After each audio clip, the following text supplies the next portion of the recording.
Nah, they're coming to Detroit. Friday. Friday. I think they all know with Braves. Is it Friday? I thought it was Sunday. I know it's pitching in Detroit. I'm a big deal about that.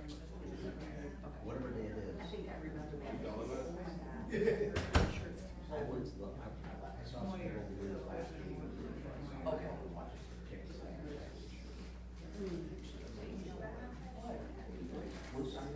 I think so. Great that he's out, but He was, he's 100% healthy. Yeah. He's my health. The best pitcher in the game. It's not great. He looks okay. All rise, please.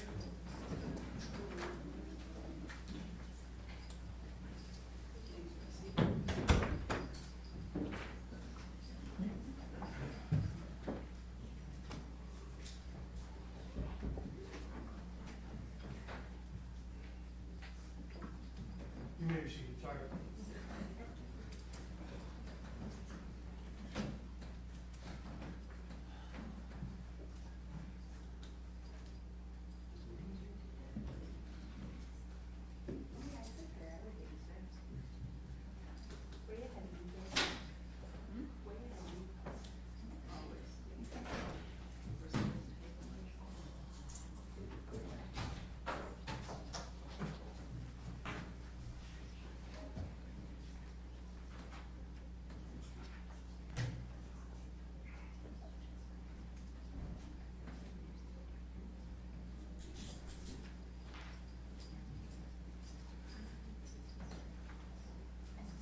Good morning, ladies and gentlemen. Today, we are commencing a bit early.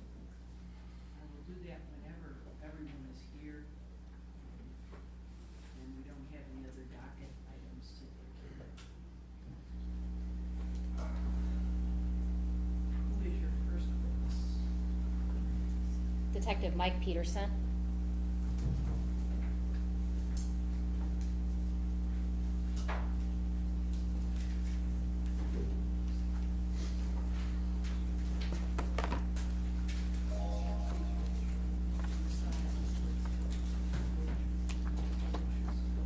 Yes, I do.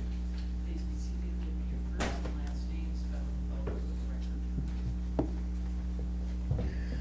Michael Peterson, Michael Peterson. Peterson, I'm assuming that you've been in a few courtrooms. Yes, ma'am. Everyone is a little uniquely different. And if not for any other reason, because there's a different judge. But this happens to be a courtroom where we don't have any video recording, we just have audio. So it will be very, very important that you speak your answers. And if they be a yes or no instead of or shrugging your shoulders, shaking your head. The microphone in front of you does not amplify your voice. It merely is the mechanism for recording for the purposes of transcript. So it'll be very important that you speak loudly. Yes, ma'am. Sir, where are you employed? With the Michigan State Police. What is your current title? I'm a detective sergeant. What do you do in that role? I am responsible for investigating complex crimes or sensitive crimes that would either take a trooper off the road for lengthy periods of time or involve high-profile individuals. When you say complex type of cases, can you give me some examples? Sure, I've investigated homicides, multiple homicides, murder for hires, armed robberies, cases that have a lot of evidence and require a lot of follow-up. You indicated you're a detective. Yes, ma'am. How long have you been a detective? Since 2014, How long have you been with Michigan State Police throughout your career? since 1998. Can you walk me through your career? Sure, I entered the 116th Trooper Recruit School in 1998. I graduated in July, and I became a road trooper. I worked on the road for 16 years. During that time, I also worked on Mackinac Island. I was an instructor at the training academy a couple times. I was on the tobacco tax investigation team, and I was a FTO field training officer for new troopers during that time. Thank you. And then after that, I became a detective in 2014. During the course of your career, it sounds like you've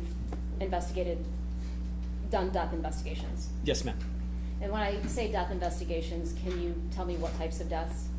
I've done accidental deaths, car accidents. I've investigated suicides as well as homicides and drug overdoses.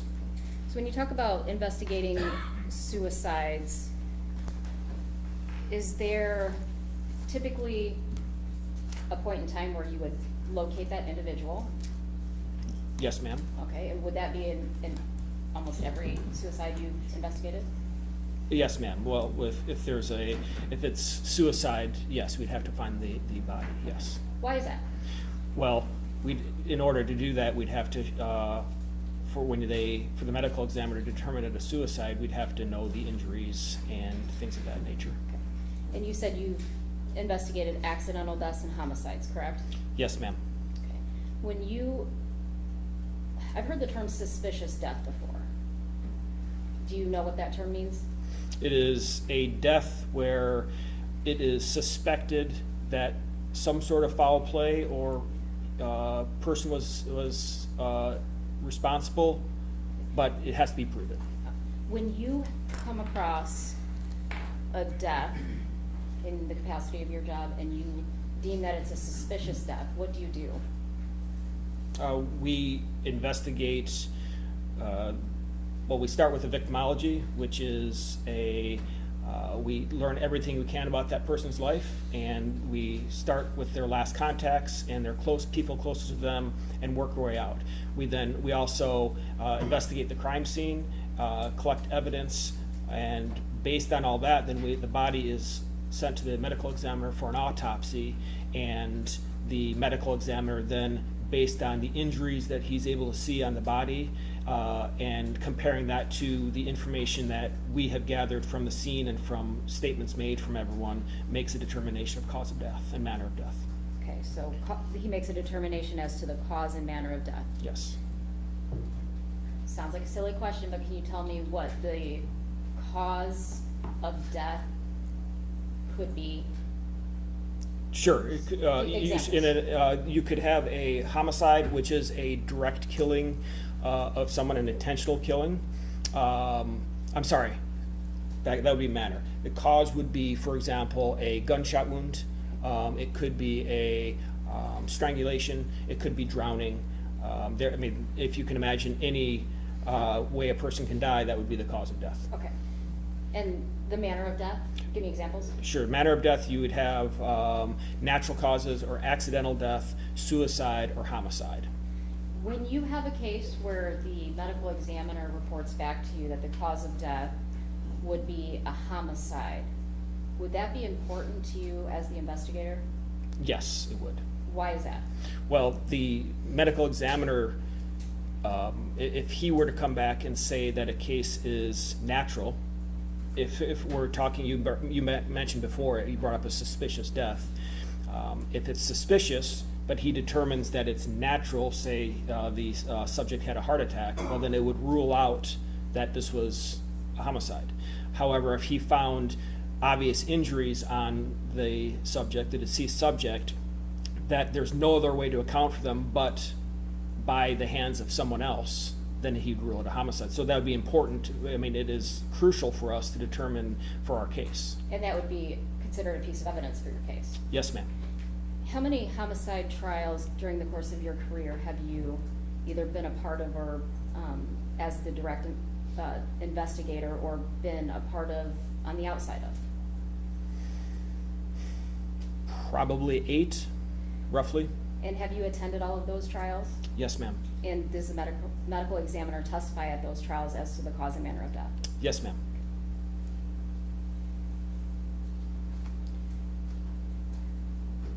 I am going to, Your Honor, may I approach the witness?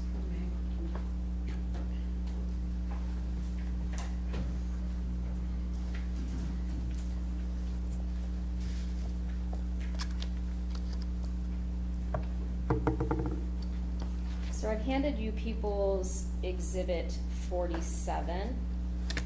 Now, just to be clear, Your Honor, Mr. Amadeo and I have already stipulated to the admissibility of this for preliminary exam purposes. I am in receipt of it, Your Honor. I have reviewed, I do step. So just to be clear, sir, you did not create this report, correct? That is correct. Okay. And can you read the title on the very first cover page of what this document is, what this report is? It is a forensic examination report. And for what case number? Case number CCU-3579-2025. And this packet, this exhibit that I've handed you contains 15 pages, correct? If you can look at the last page and... Yes, the last page is 15, yes. Can I have you flip to page number 3? Can you please identify which item this report relates to? This report relates to a Hitachi, this is 40 gigabyte Hitachi HG.E01. That's a Hitachi computer. Thank you. I'm going to have you turn to page 4 of that report. Can you tell me what the very top of that page identifies this document? Yahoo Diagnostic Chats. And each chat is labeled as a record, is that correct? Yes, ma'am. All right, so I want you to look at the first one, record 1, and the gray portion of that. Tell me what information each record gives. So record number 1 says tags, and it is of interest. Local user is EQCILDAAN. I'm going to stop you there real quick. Sure. Can you just read the record, the information that's given in the gray gray shaded portion, please? Yes, ma'am. Tags, local user, sender, recipient, chat sent, date/time, local time, message, command, type, source, location, evidence number, recovery method, item ID. And can I have you flip to page 15 of that document? Is that 1-5? 1-5, I'm sorry. And that ends with record number what? Record number 42. Okay, and so for records 1 through 42, that gray portion with the information that would be for each record is consistent, correct? Yes, ma'am. All right. I'm going to start with record number 1. Can you identify who the sender of that Yahoo Diagnostic Chat was? The sender is identified as, and I'm going to spell it, and then after that I'll just say it as best I can. It's EQCILDAAN. I'll say Akildon. Okay. And then who was the recipient of this message? It is KATRACHAN at rocketmail.com. katrakan@rocketmail.com. Do you want to refer to that one as cat from here on out? That'll be fine, yes, ma'am. On record number 1, what is the chat sent date, time, local time? 11/18/2010. Local time would be 14:46 or 2:46. Can you read the message that is contained in record 1? This is from Kildon to Kat. Hello there. Record 2, can you indicate for me again who the sender, recipient, date and time, and message? Sender is Kat, recipient Kildon, 11/18/2010, 2:48. The message is hey. Record 3, can you please do the same? Sender is Kat, recipient Kildon, 11/18/2010, 2:48. Message, sorry for the long delay.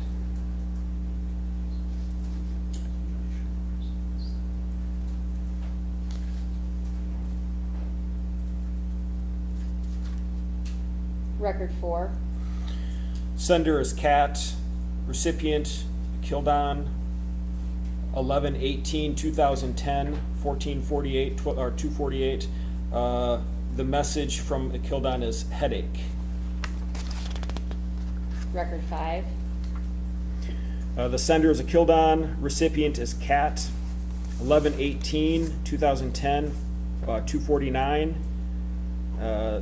Kildon said, "It's fine. I'm used to it from the wife who doesn't like me anymore." record 6, Sender is Kat, recipient is Kildon, 11/18/2010, 2:49. Kildon said, "So no change?" Question mark. record 6, oh, record 7, I apologize. Sender is Kildon, recipient is Kat, 11/18/2010, 2:50. Kildon said, "Went from good to bed, then to worse." Record 8, Sender is Kildon, recipient is Kat, 11/18/2010, 2:50. Message, it will all end this weekend, though. record 9, Sender is Kat, recipient is Kildon, 11/18/2010 at 2:50. What's this weekend? Question mark. record 10, Sender is Kildon, recipient is Kat, 11/18/2010, 2:51. I'm giving up. record 11, From Kildon, it's a sender, recipient is, the sender is Kat, recipient is Kildon, 11/18/2010, 2:51. I'm very sorry, hun. record 12, The sender is Kildon, recipient is Kat, 11/18/2010, 2:51. Kildon said, she wants to be alone, then she will be alone. record 13, Sender is Kat, recipient is Kildon, 11/18/2010, 2:52. Kat stated, give her a little space if you want at least a friendship eventually.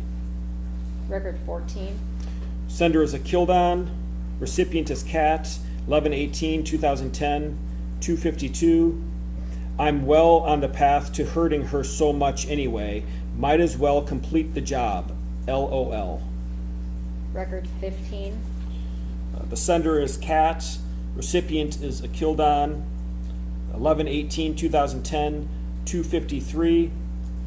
You want a friendship for the kids, remember that.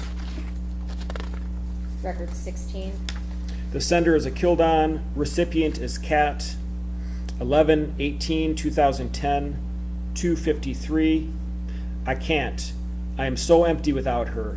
I resented her a lot for not helping me provide for the family, but my time alone in Florida helped me.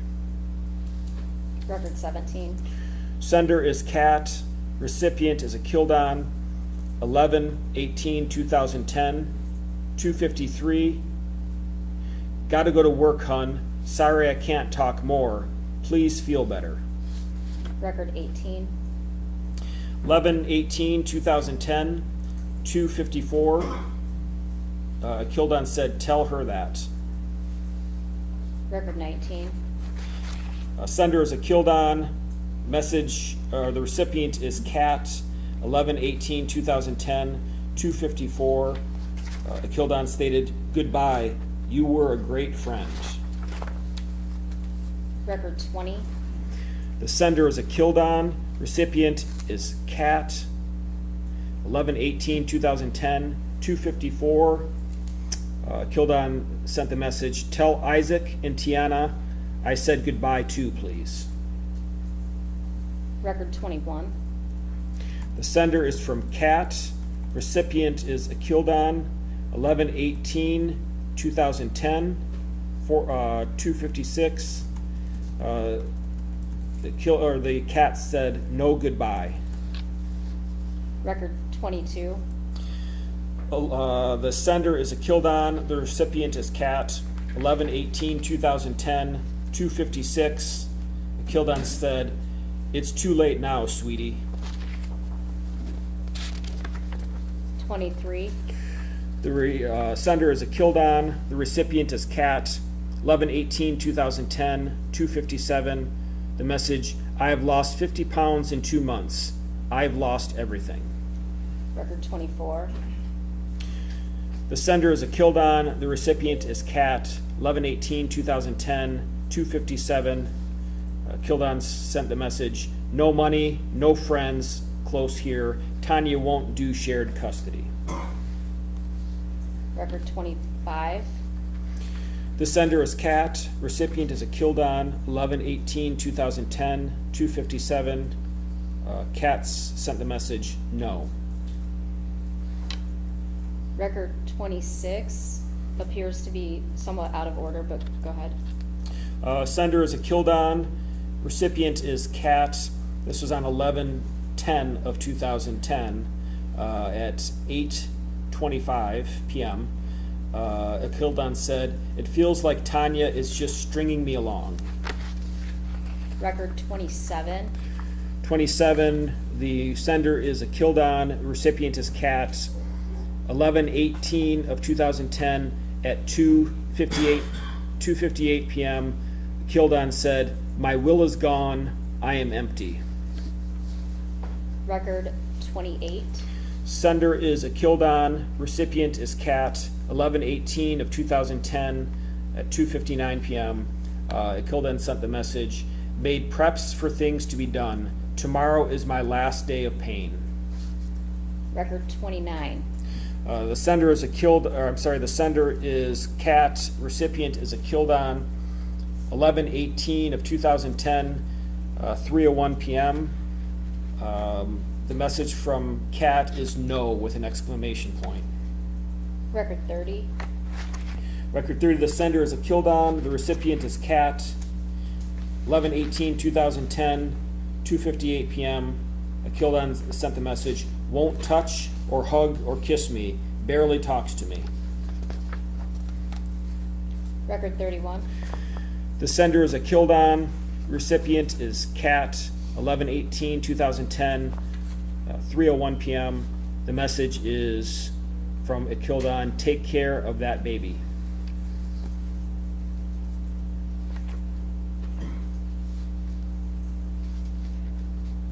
Record 32.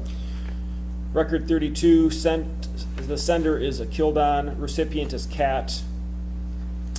11/18/2010 at 3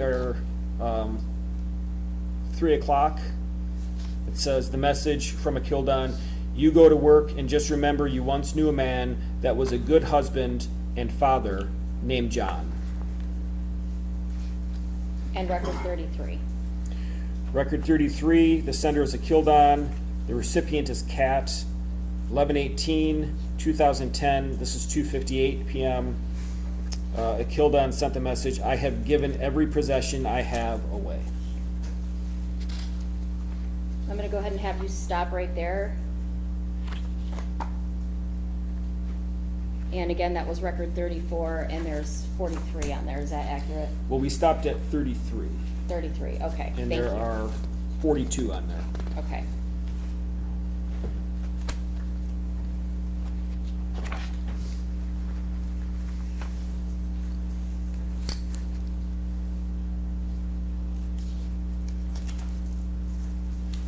I'm gonna switch gears a little bit. Did you become involved in this particular case at some point in time? Yes, ma'am. Do you recall approximately when that was? Approximately a year and a half ago, roughly. I mean, I've received calls at the post for a decade about this. Occasionally I'll get a tip or something that I would typically forward on to Lieutenant Brewer, but I became actively involved about a year and a half ago. Was there a point in time where you had contact with John Skelton? Yes, ma'am. Do you recall what day that was? It was November 3rd, 2025. And do you recall where that was? It was at a prison. Offhand, I don't remember the prison. Where was that? It's in an interview room, though, at the prison. Prior to going up and speaking to him, had you done any looking into his previous statements? Yes, ma'am. Where did you meet with him at the prison? It was in a conference room in the prison. Does Bellamy Creek facility sound familiar? Is that? Yes, ma'am. Okay. And at the time that you go in this conference room with John Skelton, did you read him Miranda? No, ma'am. Okay. Did you advise him of anything else? I advise him of what are called behealer warnings. It's when someone is not in custody, but you are wanting to question them. So behealer warnings are essentially you're telling them that they're voluntarily, they're free to leave or stop answering questions at any time. I will show them that the door is unlocked so they don't feel like they're in any way locked in or are caged in at all. So I advise them of those. When you say not in custody and he's in prison, can you explain a little bit more about that? Yes, ma'am. So Miranda warnings typically apply to people who are in police custody. He is not in police custody, and his prison is his home. So he's free to, if he wants to come and talk to me, he can. He is also free at that time when whoever went to get him, the guard or the inspector, he's free to say, I don't want you to talk to the police, and he can stay in his home, his cell. And so that's why he's not, for purposes of Miranda warnings, he's not considered in custody. Okay, so you did advise him, he didn't have to talk to you and he didn't have to be in that room with you at that time, correct? That is correct. All right. Specifically as it relates to the early morning hours of Friday, November 26th, 2010, did you have a conversation with John Skelton about that? Yes, ma'am. Tell me about that. So he had talked about the process of giving his kids away, his boys away, and to a group called Underground Sanctuary. And he stated that someone by the name of Joanne and Virgil left with his kids at 12 a.m. on the 26th, which would have been, as Thanksgiving had turned over to 12 a.m., just for clarification, that they left around 12 a.m. Okay, so Thursday, Thanksgiving night, going into Friday, the 26th. That is correct. Okay, go ahead. He stated that, I quote, they left and I burnt everything. Okay. Okay, so I asked him why he burnt everything. He stated he wanted to kill himself and that he didn't want Tanya to find the kids. Okay. I asked him why he didn't he stated that he'd felt regret immediately for giving away the kids. And I stated, well, why didn't you try to get the kids back instead of killing yourself then? And he said, I did. He stated that, and I asked him to tell me about that, about his attempts to get the children back. And he stated that he went to Holiday City, where Joanne and Virgil from Underground Sanctuary stated they would be that night, that they would be in a big truck in a restaurant or diner parking lot, though he was unable to remember the name of the restaurant. And he stated that he went there to Holiday City in Ohio at approximately 6 or 6:30 in the morning, or a few hours after that they left his residence. So he said he immediately had regret about giving them away, and then he didn't return to go find them though until 6 a.m. Is that accurate? That is accurate, Okay. yes. So he indicates that they tell him they're gonna stay in Holiday City for the night. Is that accurate? Yes, ma'am. Now, again, before you go in there, you reviewed everything up until that point. Is this consistent with previous statements? Is what consistent, which part? The Holiday City part, thank you for asking Yes. for clarification. No, ma'am. Okay. And why is it inconsistent? In previous statements, he had said that he did not leave his house. So this is the first time he's acknowledged to you that he's in fact left Morenci. That's correct.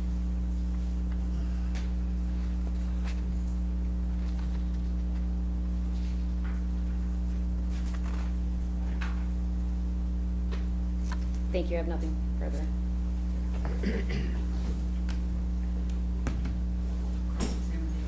Thank you. Good morning, Trooper. How are you? Outstanding, sir. How are you? Good. So, you did not read Miranda to my client, correct? That is correct. Now, did you tell him you could stop the questioning at any time? I stated he could leave at any time. Okay. But he couldn't leave, isn't that correct? He could leave, yes, he could. I even demonstrated that the door was open. Do you remember when he told you can't just leave, you have to get permission to leave towards the end of the interview? Right, that doesn't constitute custody, though. That wasn't what I asked you, sir. Okay, so I don't remember that exact statement, but I don't know. Now, you mentioned these text messages. Who is Kat? I don't know, sir. Did you do any research on that? No, sir. All right. Did you review all the evidence in this case? Can you repeat that question, sir? Did you review all the evidence in this case? I have not reviewed all the evidence, no, sir. And you said you've done 8 homicides, is that correct? Roughly.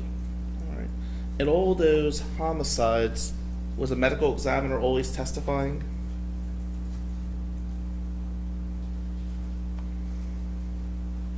And all the ones that I was involved with, yes, sir. Okay. How many of the 8 that you've done was there no bodies? None, sir. So this would be the first one. Yes, sir. Do you say it's a problem at all? I don't understand that question, sir. What would, Do you think it's problematic to prosecute someone without bodies for a homicide as in your profession? it's more difficult, but it is, I don't know what you mean by problematic. Did you review the camcorder that's been put in evidence? Camcorder for what? No, I did not, sir. How about the duffel bag? No, sir. How many times did you meet with my client? How many times did I speak with him? Yeah. One time, sir. Did you notify him you were coming? No, sir. Did you tell him you were recording it? No, sir. Why not? It's not required, sir. So you weren't honest with him, correct? I was honest with him because I didn't tell him doesn't mean I was dishonest. Well, didn't you actually tell him you don't know if charges were being brought? I told him that I couldn't promise they weren't going to be brought. When did you interview him? On November 3rd, And when was- 2025. What was his out date from prison? Do you know that? It was approximately 2 weeks later. And when were charges brought against him? I don't remember, sir. When you- Go ahead, sir. When you went there, did you know he was being charged with homicide or not? Yes, sir. And did you tell him you didn't know? I told him I couldn't promise him that he would not be charged. So you lied to my client, correct? That's not a lie. I couldn't. It's not a lie? I couldn't promise him that he would not be charged. That's not a lie. Well, hold on a sec. Educate me, please. Did you tell my client you didn't know he was going to be charged, and did you just answer you did know he was being charged? And how is that not a lie? Objection, asked and answered and argumentative. I just want clarification. Well, it certainly is argumentative, but I understand the nature of the concern. If I understand correctly, at the time that you interviewed him, you were aware that murder charges were already pending? We're likely imminent. Okay, so they had not yet been issued. Correct. And you indicated to counsel that believe they would be forthcoming, however. I believe that as far as I recall, I told him I could not promise him that he would not be charged. Did you review the interviews of Pastor Galloway for this case? No, sir. You didn't. No, sir. Did you review any of the interviews? in this case? I read that what they said, so if you're, by review, I thought you meant did I watch them? Based on your review of the case, is there any physical evidence linking my client to the bodies of these children or the deaths of them? To the deaths of them? Any physical evidence? There's no physical evidence right now. Do you have a weapon? No, sir. Do you have a body of any kind? No, sir. Isn't it true that all you have is speculation? Well, we have circumstantial evidence. Circumstantial, Yes. right, got it. Objection to the Well, dicta. its very nature was editorial and, but because it's a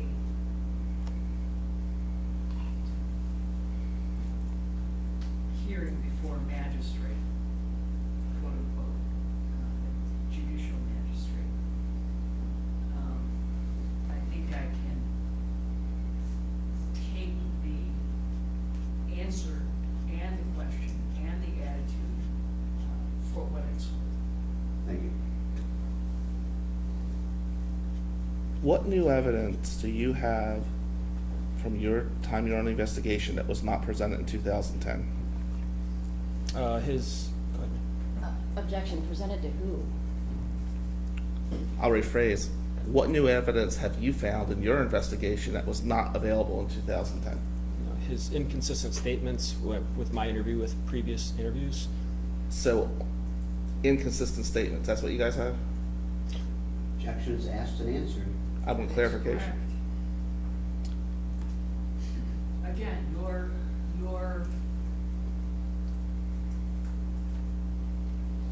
lack of, your belief in his lack of credulity is noted. Thank you. But the bottom line still is that this is my decision ultimately, I understand, Your Honor. and while you're incredulous,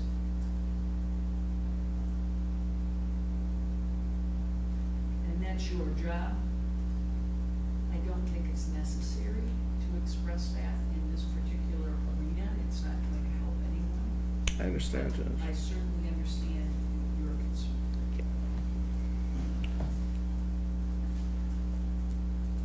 Have you found inconsistent statements between the witnesses over the years? I've not reviewed them that carefully, sir. Nothing further.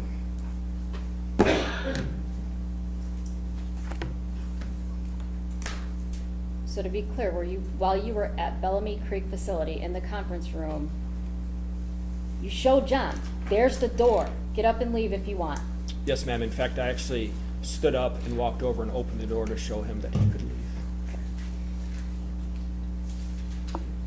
Mr. Amadeo asked you if out of all the homicides that you've worked on over the years, you've never worked on a no-body homicide case, correct? That's correct. You did, in fact, work on a case that began as a no-body homicide case in November of 2023, correct? Yes, ma'am. All right.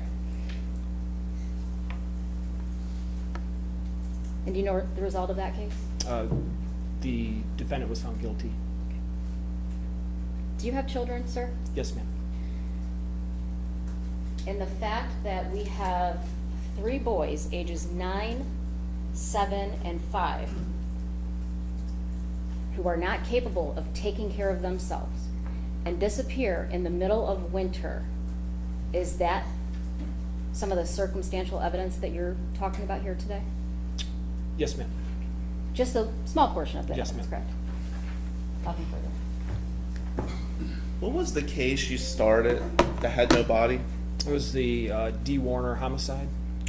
And when the prosecution got a conviction, they actually found the body, didn't they? They had found the body, yes, sir. Thank you. Okay. We're gonna take just a brief recess, and I'm going to ask councils to meet me in my chambers, please.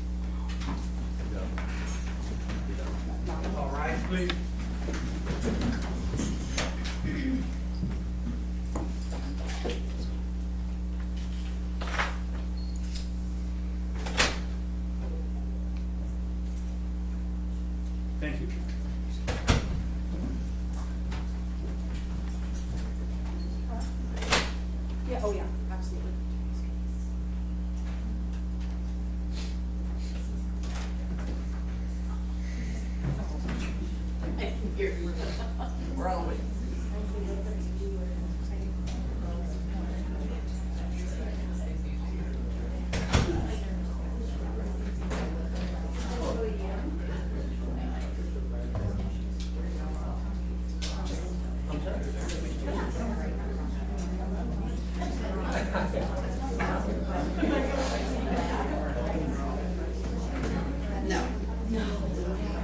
We don't have it, I used to.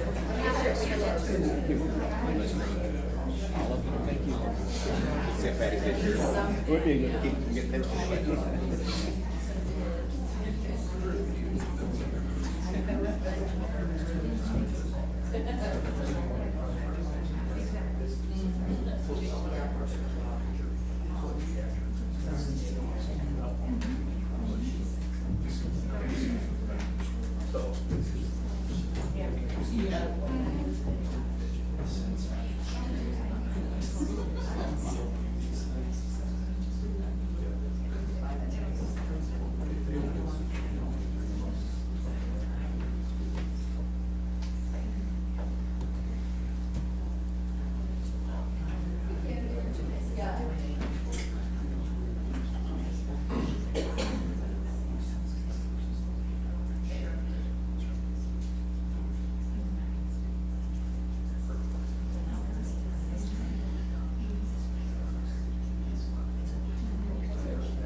back to school.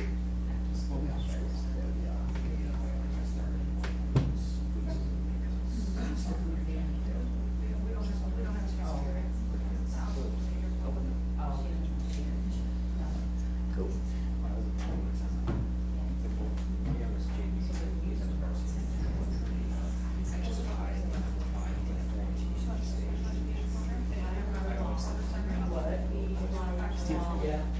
What's the name of it?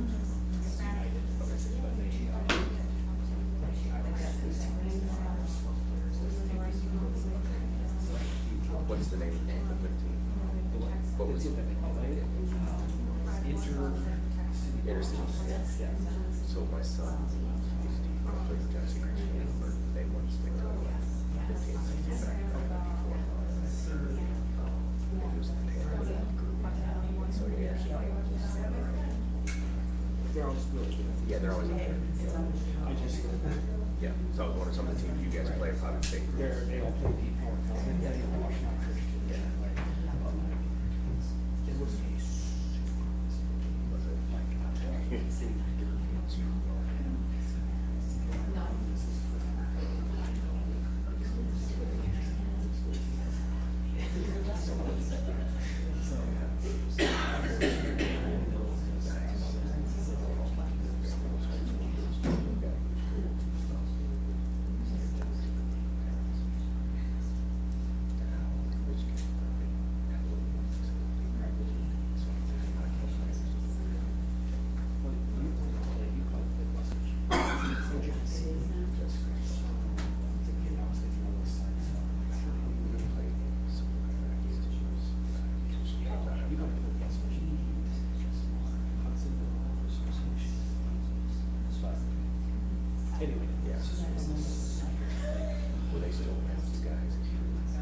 They don't, so they bring, Okay.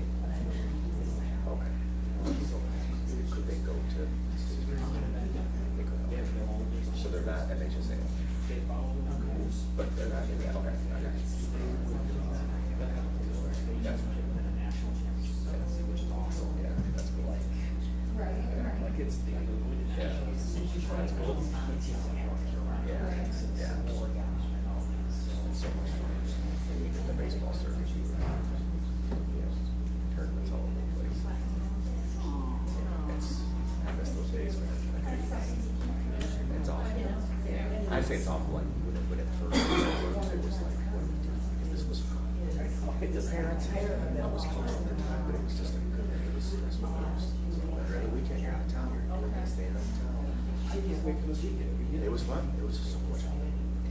My wife's team has tons of Okay. She's like, it's fine. the head coach once, it was going to cancel. Yeah. Sit out of here. Yes, and so all those things. Yeah, I can see that. But I was like,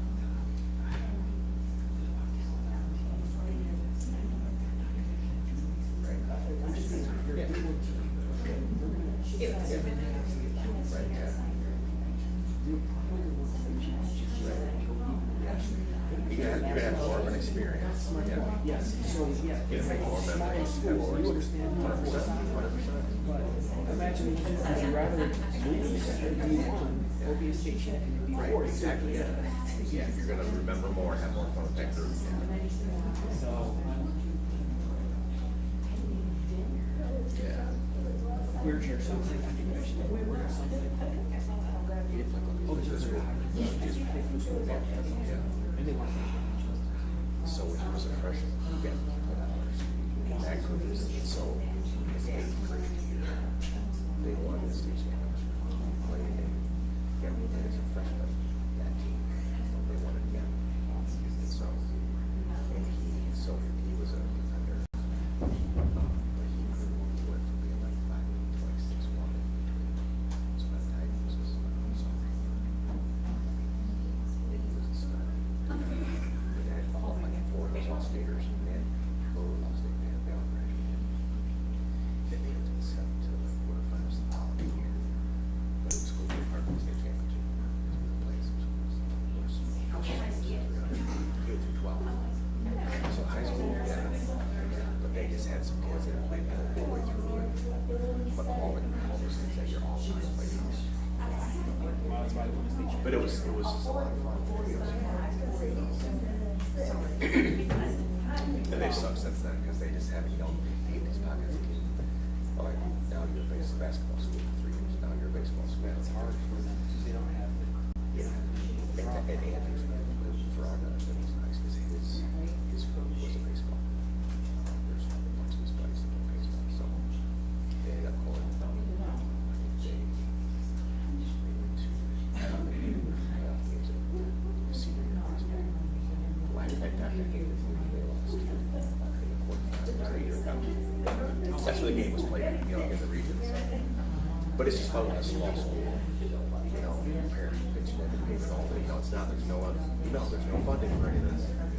Yeah, that's awesome. And so you're playing against these schools that are coming in with all the freebies. My only boy is.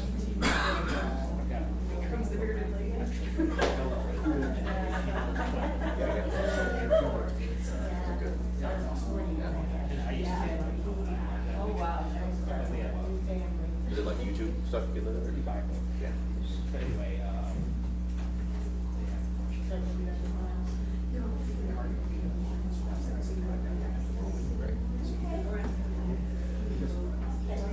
after his full body workout, he would only run 2,000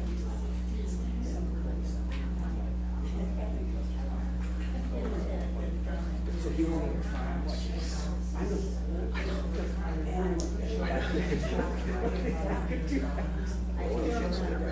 It sounds the same.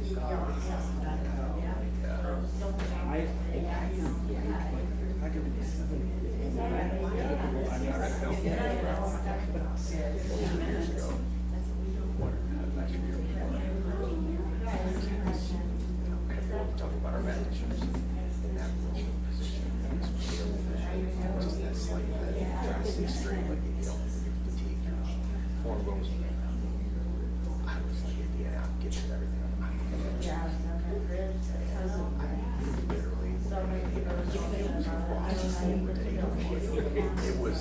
So I like the BS guy who's monitoring this. And I'm like, I was like, I don't know. You saw that it was still there, and he's like, you're good. Like, thank you. Yeah.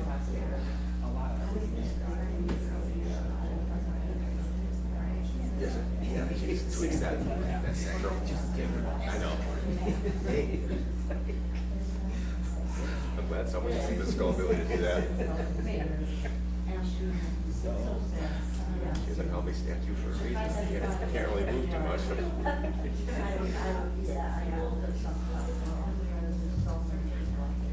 What's money doing thing? So I forget. I remember when I was in a sense, I had to try to get all the guys. I also tried to get all the guys' wives. Something like that. So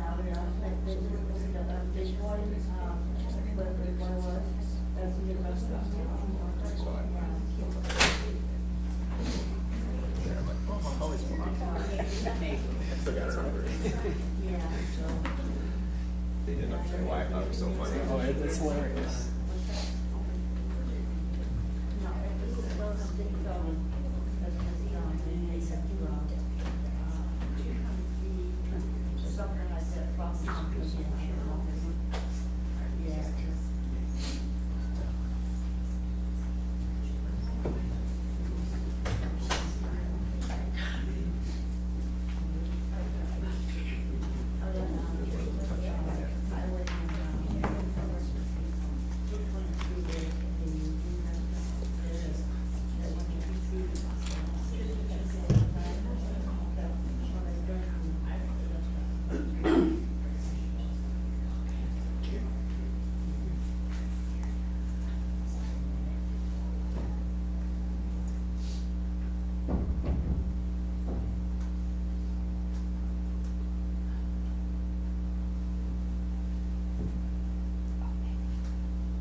Uh-oh, he didn't even think the dress was a bad idea. You can feel that hair blowing.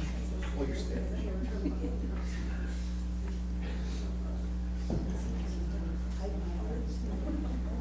We serve all kinds.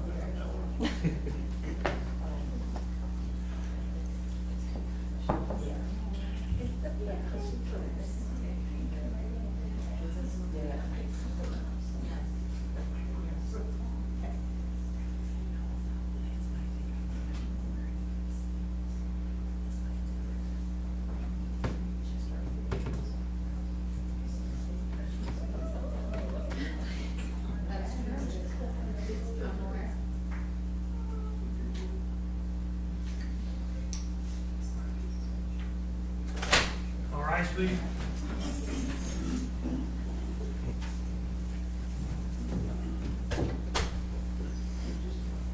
Maybe she.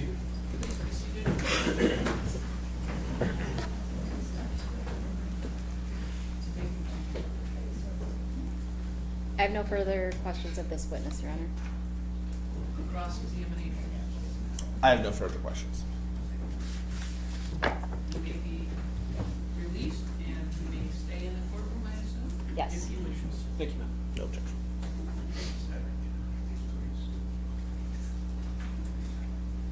It's my understanding that we don't have any further witnesses for this morning, is that correct? That's correct, Your Honor.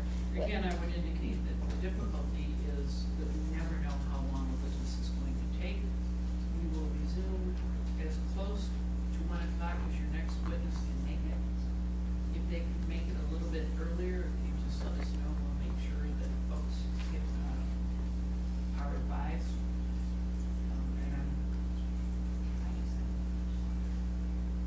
Your Honor, sorry, I apologize. Prosecutor Wise, who are the two witnesses this afternoon, just so I could do a little extra prep? I know it's Michelle Lampier. And Christopher Hess. Thank you.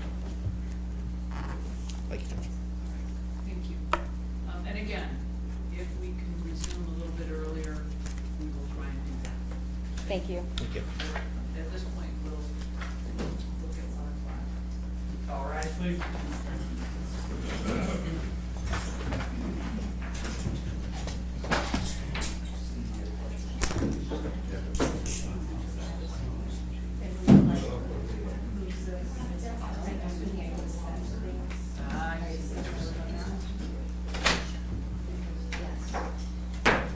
It's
All rise, please.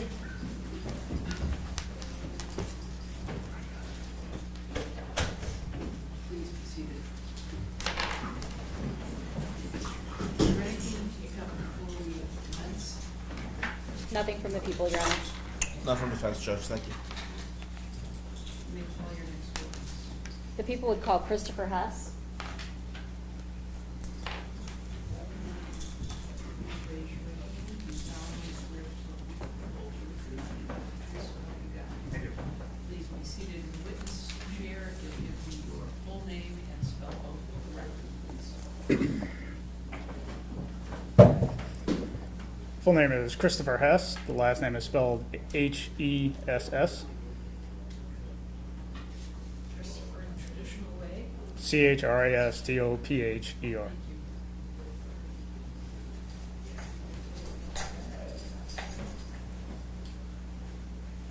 Sir, where are you currently employed? I'm currently employed with Ford Motor Company. And where did you work previous to that? I was employed by the Federal Bureau of Investigation. When did you retire from the Federal Bureau of Investigations? Can I call it FBI? You can. Okay. Yeah. It's easier for all of us. Perfect. When did you retire from the FBI? September of 2025. Okay. How long were you in law enforcement total? About a little over 27 years. I was a police officer and then joined the FBI. Start with when you were a police officer and tell me what year that was in. So from 1998 to 2004, I was a police officer in New York. I started with the City of White Plains Police Department and then transferred to the Town of Mount Pleasant Police Department. And from there, joined the FBI. Do you recall what year you joined the FBI? That was April of 2004. What was your role with the FBI? When I first started with the FBI, I was a special agent conducting investigations in Detroit, Michigan as a member of the Violent Crime Task Force. Did you take on, when you say the Violent Crimes Task Force, what types of crimes are you talking?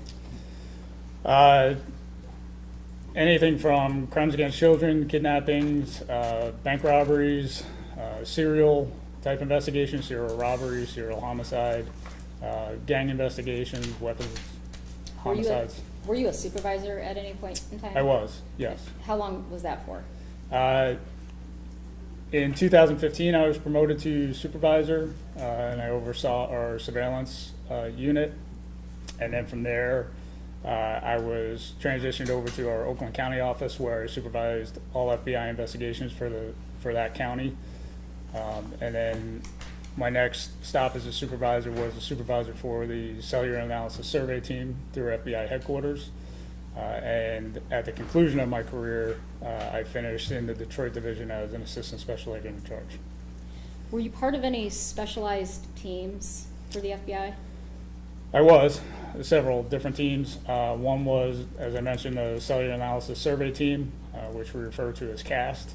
I was a SWAT team member, a SWAT team leader, a behavioral analysis unit coordinator, and a crisis management coordinator.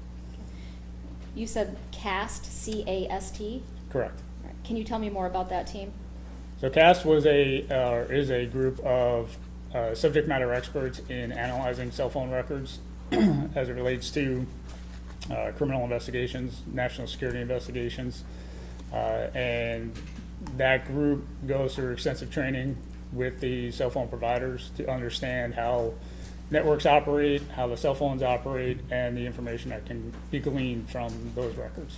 Tell me about the training, the number of trainings that you had to receive to become specifically trained to be a member of that CAST. So all total is roughly between 400 and 500 hours of training that takes place over approximately 18 months to 2 years to complete in order to be able to become certified as a member of the cellular analysis survey team. And were you certified? I was, yes. In what year were you certified?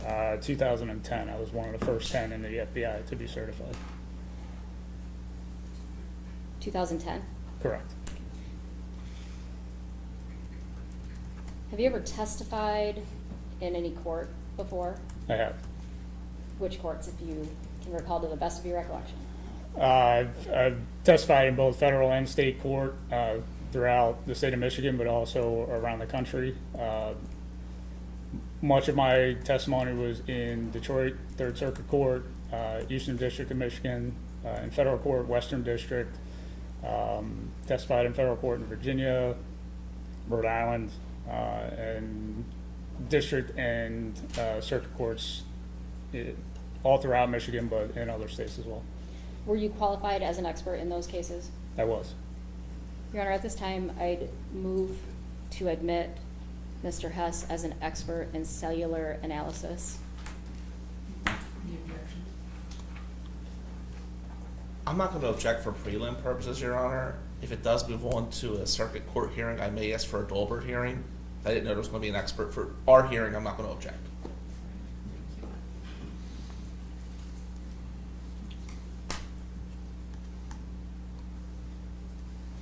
When you're doing a cellular analysis, what's the purpose of doing that analysis?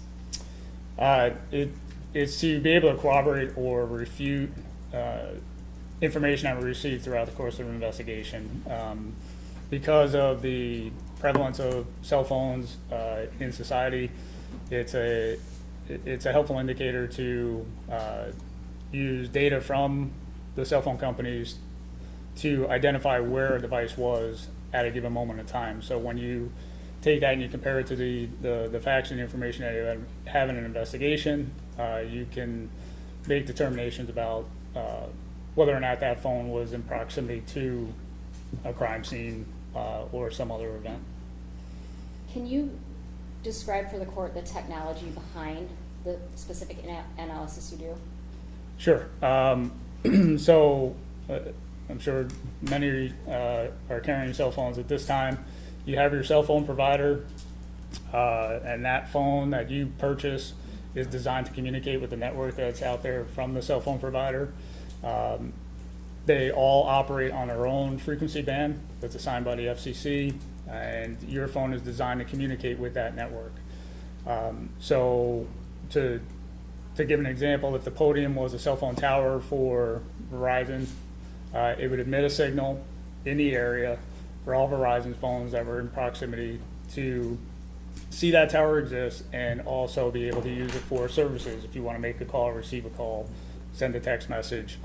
And that would be your communication point. That would be your entry point into the network. Once that call or text message or data event takes place, the cell phone company maintains a record of it. And that's for business purposes. It's not necessarily for law enforcement assistance. That's how they make their money. It's population density, network planning, if they need more towers, fewer towers. And based on that information they record, we in law enforcement have been able to use that as part of our investigations to determine where a device was at a given time. And was this the same technology that, it's been 16 years, so in 2010, is this the same thing that you're doing with the cell analysis? Yeah, the basic premise is the same. Of course, with any technology, we're advanced at this point in time. So things that we're able to do today, we weren't able to do back in 2010 or prior to that. However, it doesn't change the fact that the phone communicates with a tower, a call is initiated, terminated, information is exchanged, that generates a record, and that record is produced as part of legal process. Can you describe the cell sites and sectors? What are those? So if I go back to the podium, if that's your cell phone tower, the cell phone tower generally covers 360 degrees. In order to be able to accommodate as many people as possible in that area, they will break that cell phone tower up into what's called sectors, so slices of the pie. And if we use the 360 degree example, the slice of the pie would be roughly 120 degrees. So if you look at a clock from 12 o'clock to 4 o'clock, would be one sector, from 4 o'clock to 8 o'clock, another sector, 8 o'clock to back to 12, another sector. So to further break that down, if the podium is your cell phone tower, the judge may be in one sector, the cameras would be in another sector, and then everyone in the gallery would be in a completely different sector. That's all identifiable. If they make a phone call from that side of the tower, the identifiers that are unique to that side of the tower show up on the records. That's how we're able to tell what side a call was connected on. And when you just said that's how you can tell when a call was connected, is it only specific to phone calls, or would that include other things on that phone? No, it could be phone calls, it could be text messages. Nowadays with so much going through data connections, you would also get data connection information. What is it? What is data connection information? So if you're using an app, if you're checking your email, and you're not engaged in an actual phone conversation or sending a short message, you're listening to a podcast or you're scrolling for a podcast, that would create a data connection. Did you become involved in a case in Morenci, Michigan in 2010? I did. Do you recall approximately when that was? Thanksgiving timeframe of 2010. Okay, how'd you become involved? The FBI has its main headquarters, which was in Detroit, and then we have what's called resident agencies throughout the state of Michigan. Our Ann Arbor resident agency had received an Amber Alert related to 3 missing boys. The resident agencies tend to be a little bit smaller in manpower, so they have requested assistance from the squads downtown in the headquarters city in Detroit. So did you physically come down to Morenci? I did. What did you do when you got to Morenci? When I got to Morenci, I worked in the command post throughout the duration of the investigation. And my primary purpose was to start working the cell phone investigation side of the investigation, but also to help coordinate the additional resources that the FBI was sending from downtown. Did you go out on any of the physical searches for the boys to any locations? There was, as I recall, there was one instance where I did go out to follow up on a lead. I think it was on the Ohio-Michigan border, and I went out with the chief of police on that, but everything else was working from the command post. When you say the command post or the command center, do you know where that was located at? I think it was at the police department. So as part of the cell analysis that you wanted to do in this case, what did you do? The investigators involved in the case started coordinating with them to identify cell phone numbers of interest in the matter, and explain to them some of the things that we could do if we were able to get that information, contacting the cell phone providers, and get what's called exigent records sent to us, which is a snapshot in time, a smaller sample of records that we could start building our investigation off of. And did you get a phone number of interest that you wanted to build this on, this case analysis on? Yes, I did. Okay, and can you give me the last 4 digits of it, the number, if you recall? I don't recall if Does 2072 sound familiar? yes. Okay. You indicated that you wanted to get these numbers so that you could do what you called an exigent search. Is that accurate? Yes, an exigent request to the cell phone Exigent provider. request. Mhm. Okay, can you describe what that is for me? So an exigent request would be in a case where there's a serious risk of death or further serious physical injury. We have the legal means to go to a cell phone provider, explain the emergency, and request records from the cell phone provider in a very specific time frame, a shortened time frame. And the cell phone provider has the opportunity to deny the request, but in many instances, they agree with the articulation of the emergency, provide that limited data set so that we can begin working and hopefully mitigate whatever threat there is. Do you recall the dates that you requested for this particular target number? I believe we were focused on November 25th and 26th. And, silly question, but can you just tell me what a target phone number is? The target phone number would be the number of interest, So the and in this case, the 2072 number. Okay, thank you. Your Honor, may I approach the witness? Any objection? No, Your Honor. I'm in receipt, review, and stipulate no objection whatsoever.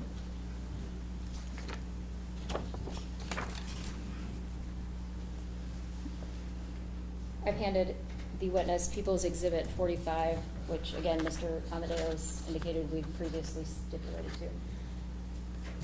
Did you receive a set of information from, did you say it was Verizon in this case? Yes, Did you receive that information from them? yes, And did you do an analysis? I did. Tell me, when you do the analysis, you take that information Verizon gives you, and then what do you do with it? So there's a couple of pieces of information that you receive from Verizon. It would be what's called the call detail records, which would be the date and a recording of the date, time, numbers involved in a call or an interaction, a text message. It also provides the duration of that interaction, as well as the cell towers that were used for that interaction. In order to translate that into a usable product, we need another data set, which is the cell phone tower list for the company. And Verizon provides that list as well. So on the call detail records, you would have a coded entry for the cell site that was used. You look for that coded entry on the tower list, and that corresponds with the address, the GPS coordinates for that cell site. That's how we're able to identify the geographic area where that cell site is located. Okay. And there was a visual aid to kind of help explain the data as you plotted it, is that correct? Yes, And that would be the exhibit we're looking at? yes.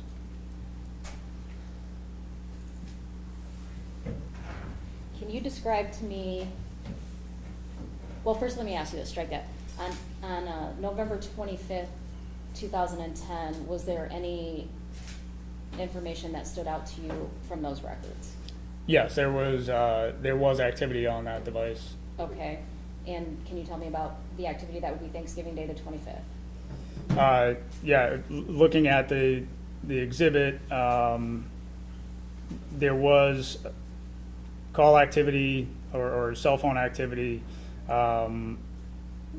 that showed consistency with an address in Morenci, Michigan. That tower would be cell site 622, and specifically sector 1, which in this case happened to be the north side of that tower. So roughly from 10 o'clock to 2 o'clock on a clock, and then over a period of time, there was additional activity that showed the device. I'm gonna stop you really quick. Sure. So the one you're reading off right now is for the 26th of November, is that correct? Yes, Okay, so for the 25th of November, do you recall where that phone was located? as I recall, the vast majority of the activity for that device was in Morenci on tower 622. On Tower 622, consistent with that 112 East Congress address? Yes. Okay, I apologize. Okay, now, November 26th, what are you finding for November 26th?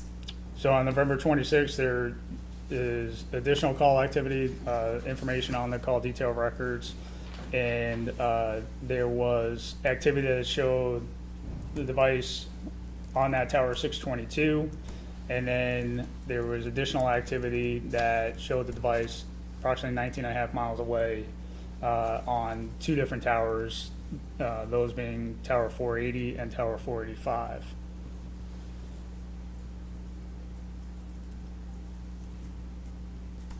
And where are those at on the map that we're looking at?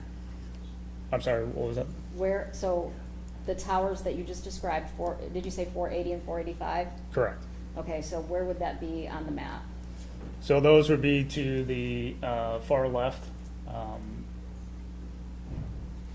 So number 3 and number 4? Yes. Number 3 would be Tower 480, is that? Yes, that's correct.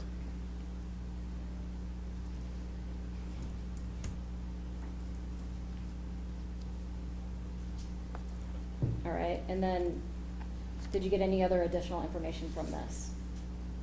Yes, I did. So with Verizon, there's an additional layer of information that's available to you. Not only does it tell you the tower and the side of the tower that the device used, it provides a distance, an estimated distance from the tower that that device was when it accessed the network. And that's helpful because cell towers can cover a fairly large area, geographic area.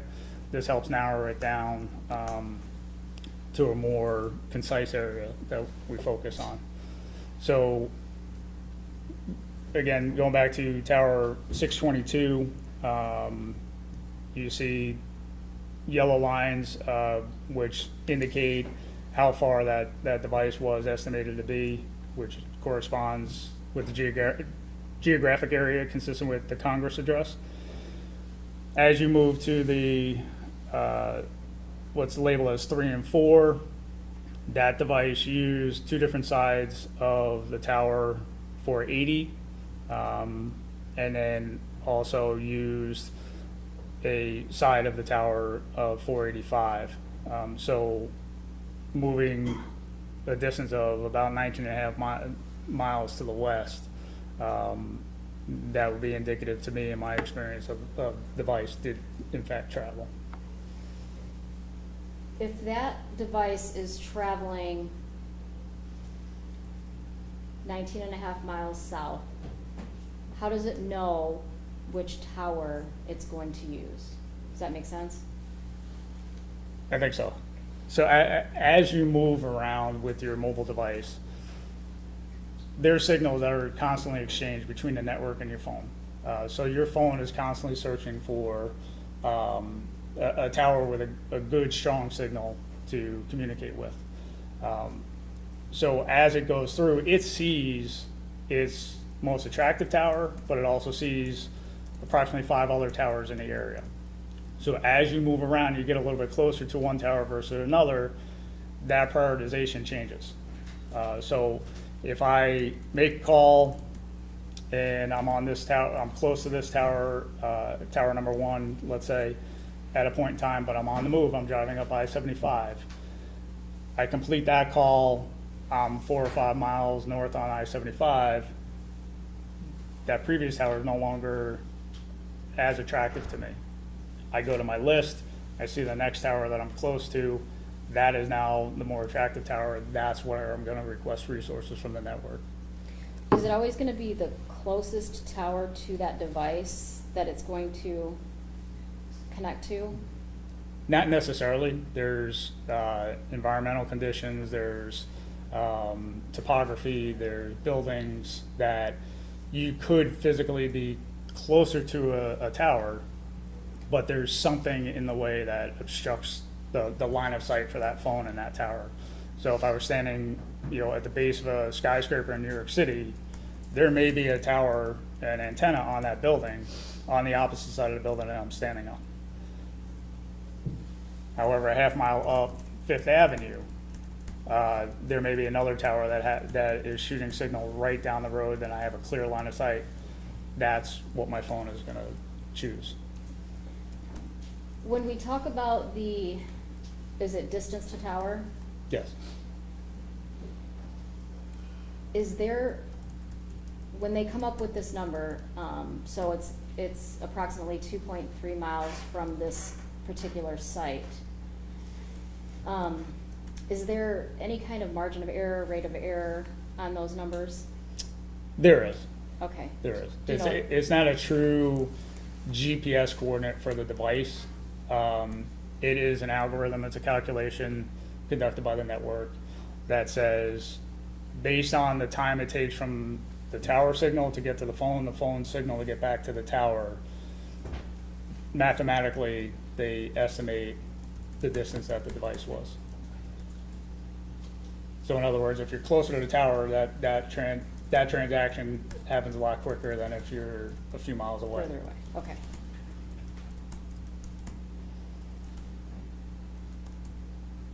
Did you do anything else as it relates to this particular slide with that number? Just continuing with the analysis, trying to give some perspective to the investigators. Given the travel distance, looking for sort of a landmark in the area to consider. And on the map, I did mark the Lazy River Campground just to show some sites that would be in proximity to those towers. And then there was a period of time, not only did we look for, I guess, for lack of a better, positive activity and negative activity, right? Positive activity would be those records that are actually generated and appear on a sheet of paper, but we're also looking for gaps in activity. And in this case, between 5:04 a.m. and 6:46 a.m., there was no data generated. So there was no interaction between the device and the tower. When there is no data being generated between the device and the tower, what are the possible explanations for that? It could very simply be that there's no calls, no text messages, no data sessions taking place. Another explanation is the device gets turned off and disconnected from the network. So that was between 5:04 a.m. and 6:46 a.m. Is that accurate, where there's no data? Correct. If the cell phone records showed that there were either incoming calls or text messages or anything else going on with that phone, but they were not being received between 5:04 and 6:46, but not actually being received by the phone until after 6:46, is that indicative of anything in particular?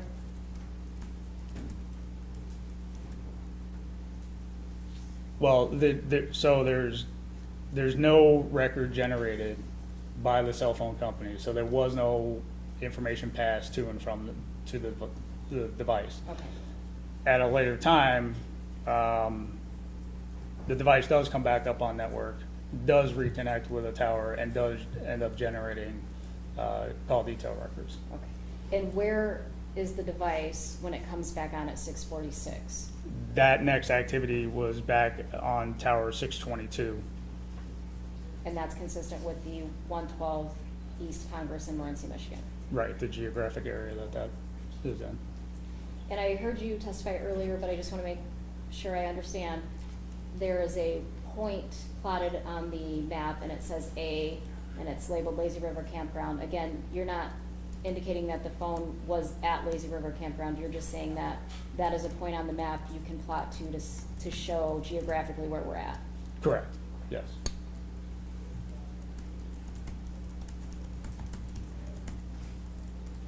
I'm going to have you flip to the second page. Based on the information that you put together on that last page, what did you then do?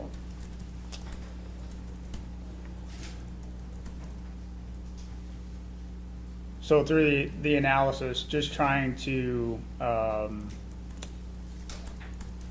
review the records, review the timeline that we're dealing with, and trying to determine search areas that we can look for these children. And based on the time frame that we're dealing with the phone records and the gap in records being generated,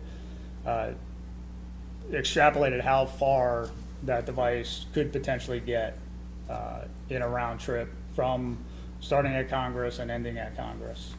And that is what is depicted on this slide now to show continuous movement, not accounting for a period of time where you may stop. But if you think about, on a football field, you run from one end zone to back and then back to the other end zone, how long that would take you to make that round trip. So can you explain what each point, you have 1 through 5. Can you explain what each of those are? So again, those are estimations to show if the vehicle was traveling at 30 miles per hour with a 60-minute time frame. That round, or excuse me, 38.25 miles. That's the furthest you can get in that time frame. And then if it was traveling at 40 miles per hour, 50 miles per hour, up to 70 miles per hour, estimated how far the furthest, the max distance they could get before returning. So for each one, so for number 1, we're saying if he's doing 30 miles per hour, that's a consistent 30 miles per hour the entire 76 and a half minutes. Yes. Okay.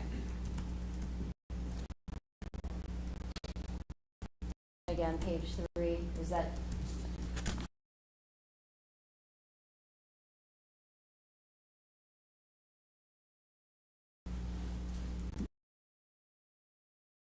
A different photograph? Yes.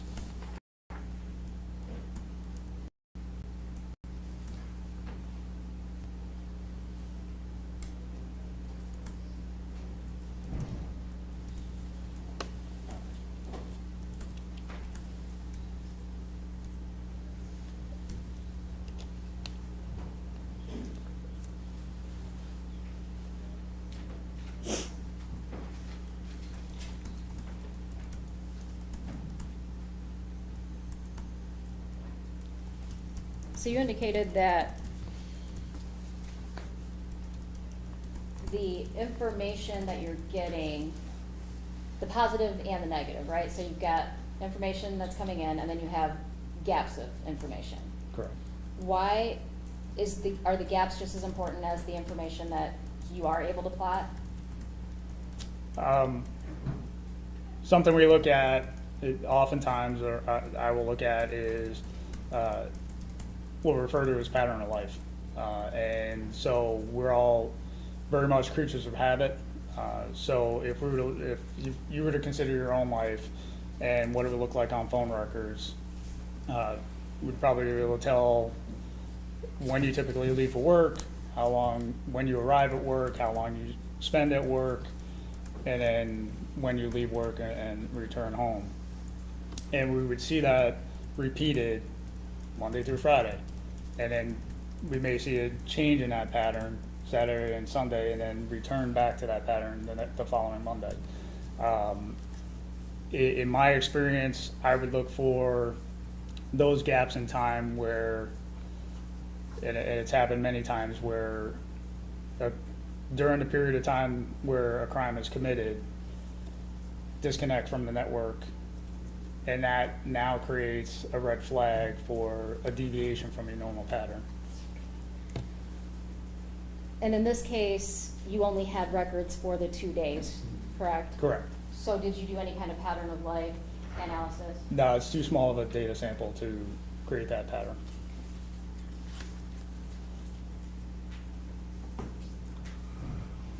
When you put this together, how long did it take you to put together the distances and plot this on the map, do you think? I mean, that was happening real time in the command post. What did you do with that information once you put that together? That was shared with the investigators. Each day, multiple times a day, we would have case briefings and identify any leads that we needed to follow up on, close out any leads that had been resolved, and then determine what the next course of action in the investigation would be. So this information is shared with the investigators to try and hone in on areas that we could potentially search for the missing children. Did you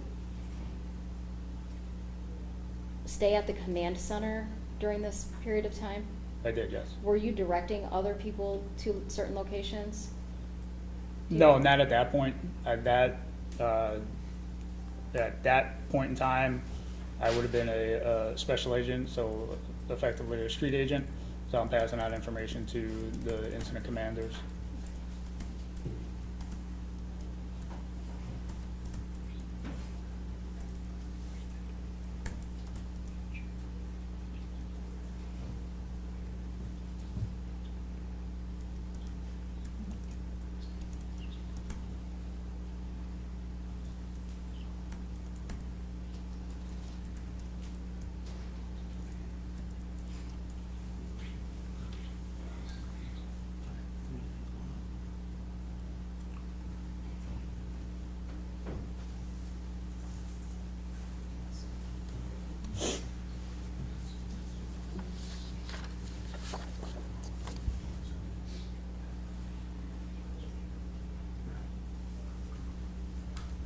So, just wanna make sure that I don't know if you've testified to this already, so at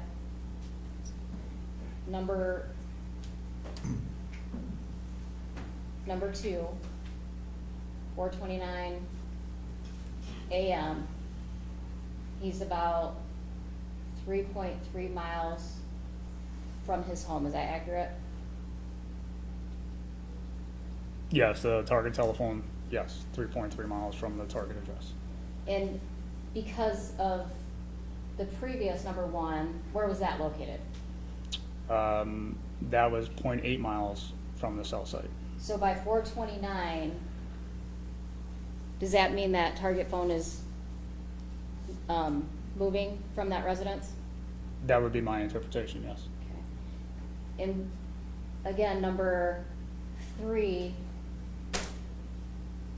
so that's about 31 minutes later, is that Yes, accurate? And 19.5 miles, is that correct?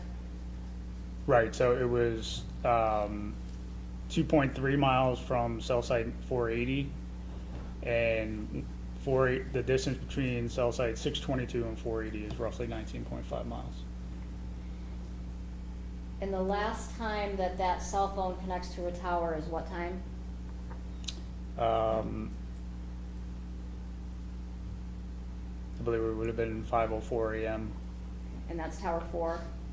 Correct. Or the tower that's marked with the 4 on the exhibit, correct? Yeah, so tower 485. And then nothing for how long? From 5:04 to 6:46 p.m. So what was that? An hour and 42 minutes? So an hour and 42 minutes before it's back in Morenci. Before the next activity shows up on the records, yes. And you're here today testifying about what the device data is telling you, correct? Correct. You're not saying a specific person had it, right? No, I'm simply looking at the records associated with 2072. Okay, so possession of that phone would be based on the rest of the investigation, correct? Correct. I have nothing further. Ross? Good afternoon, Agent Hess. Is it okay if I call you Agent Hess? Sure. I want to inspect your possession. No, I appreciate it. Thank you. No That's problem. fine. So, just a couple simple questions, I guess. Were you actually part of search teams at all? No, Okay. And did you actually get the view on either the text messages or the metadata itself? no, I Okay. purely looked at the Verizon records. Okay, so did cell phone triangulation play a role in this? No. Okay. What is cell phone triangulation?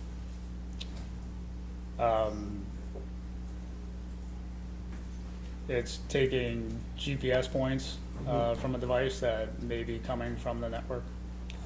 Okay, now you mentioned, and correct me if I'm wrong, that environmental factors could play a role in your analysis. It could, yes. Okay, can you explain that? Yeah, if there's a mountain range, or you're in a valley, or mainly topography when I'm referring to that. So, would there be a difference between an urban and a rural area? Rural area when you're doing your analysis? Potentially. Okay. Did you analyze that in this analysis or not? I was familiar with the geographic area. Okay, and can weather play a role? Negligible. Do you know what the weather was on November 25th and 26th, 2010, Morenci? As I recall, actually, no, I can't say precisely what it was. Now, are there time lags in the analysis? Is there like a percentage of error we should expect or not? Is there what? A time lag in the analysis? Like, could it say 403 but really be 406? Because you mentioned there's a difference between this and GPS coordinates, correct? Yes. Okay. As far as the timing, because people made a big issue about 4:29 a.m., 5 a.m. Is that exact time, or could there be a percentage of error? That's the exact time. That's what's So recorded. there is no percentage of error in this analysis whatsoever? That's what's recorded by the cell phone company on their network. Okay.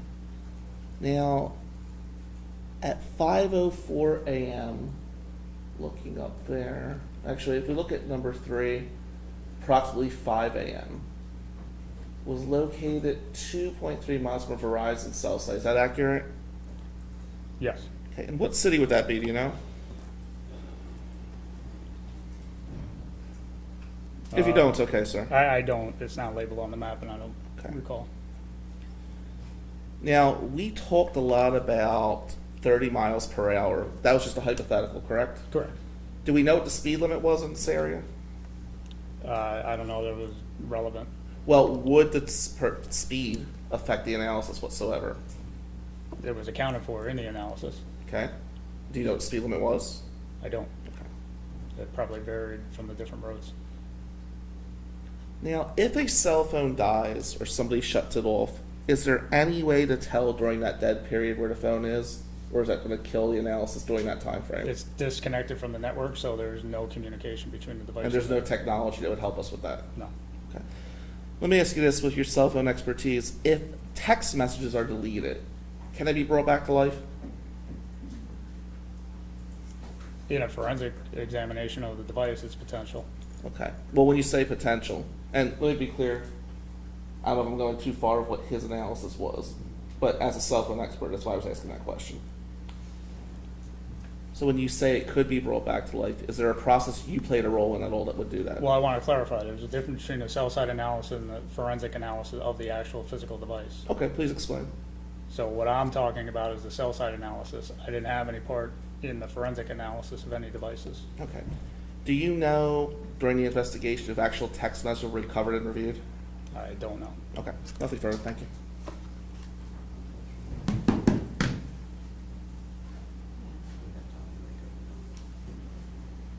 Can we approach?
Mr. Hess, as you might tell from my bouffant, I'm a bit on the elderly side. And even though yours is about the same color, I think I got you by a few.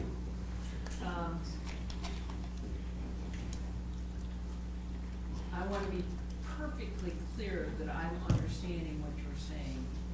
And if I'm going to nutshell this, that at about,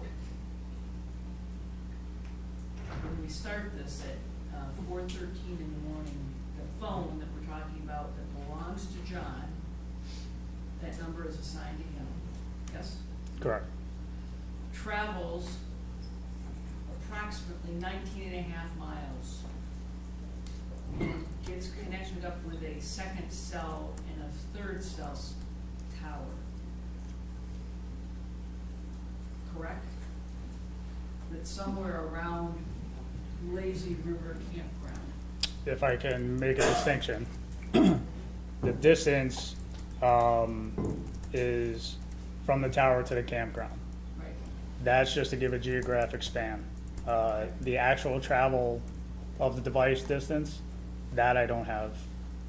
But it would, what we are saying is that that phone that's assigned to him, or that number in the instrument assigned to that phone number, would have been at this location somewhere between 485 and 480 tower for about 2 hours.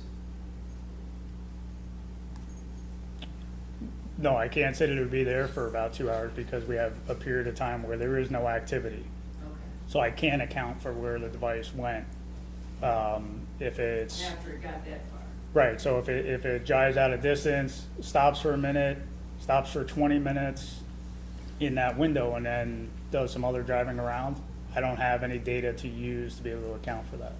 But we do know that from that point, which was the last series of points we have, were the 485 and 480, right? The pinging off those towers,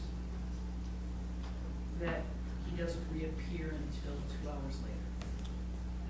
Correct. So there's about 2 hours and some change that he's out there doing something, we just don't know what. Right, unaccounted for, and no question in my mind that the device did move, and it moved a considerable distance away, and if the device were to remain at Congress, it would not communicate with towers 19 and a half miles away. Gotcha. Because it would pick the closest, strongest connection. Correct, and Which is why the question about, or the example about the being in the city of New York and having a skyscraper in front of you, it may go down the road to another tower because it's a clear shot. right, and Morenci doesn't have any skyscrapers, and there's a tower 0.8 miles from where the device accesses. Anybody have questions based on the court's inquiry? I'm good. I have none, Judge, thank you.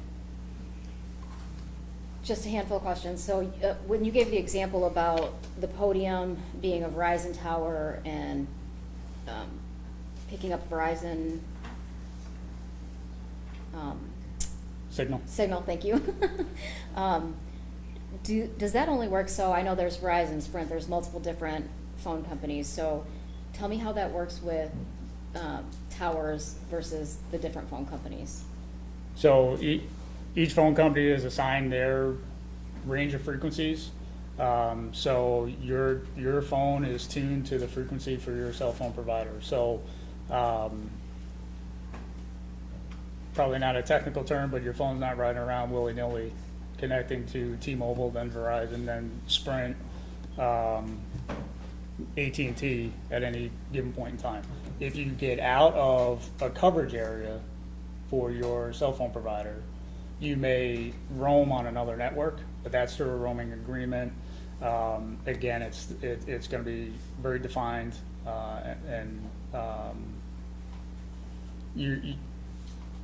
Verizon being the size of a company that it is, that circumstance would be extremely rare to roam on a different network. It doesn't depict the limits of the coverage. It doesn't depict the limits of the coverage. It just shows it uses this side of the tower, which is oriented to the north.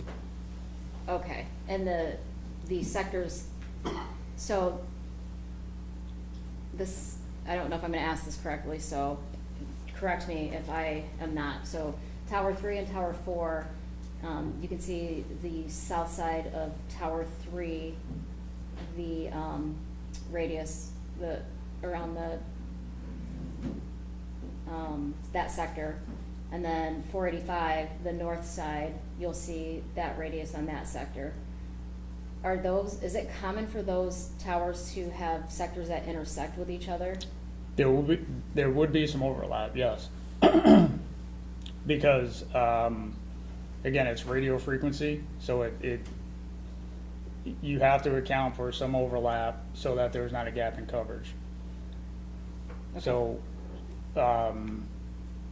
that just helps with the continuity in the network. And in fact, going back to Defense Counsel's question earlier about triangulation, if I saw repeated calls coming off of, let's say, 3 different towers in that area, and I hit the northeast side of one tower, the southwest side of another tower, and the northwest side of another tower. And I'm bouncing between those towers from call to call to call. That triangulation would tell me that I'm in a tighter area where it would tell me where that device is more precisely in that area, because I'm feeding information, or I'm getting information off of all three sectors that would overlap one another to an extent. So in order for me to be able to use all three of those resources, I'm likely right in the overlap. Okay. What happens if I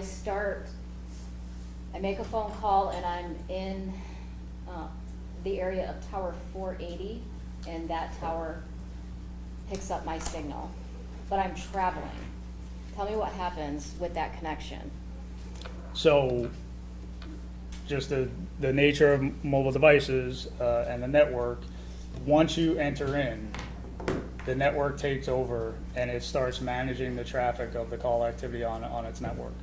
So they may move, the network itself may move you to a different tower just to be able to handle that traffic. But the initial connection point, the initial entry into the network, you have to be in the footprint of that tower that gets generated on the record. So if you think of, if you go, you have a reservation at a restaurant, you walk up and you have now gained access to the restaurant. At that point, you have no control over what table they're gonna seat you at, but you're in the room. Okay. I don't know if you'll know the answer to this, but when the records are generated from Verizon and I originally connect to, I keep saying me, I'm just trying to give it as a way of example. I understand. I connect to tower 480 and that company shifts me then to 485 because I'm traveling.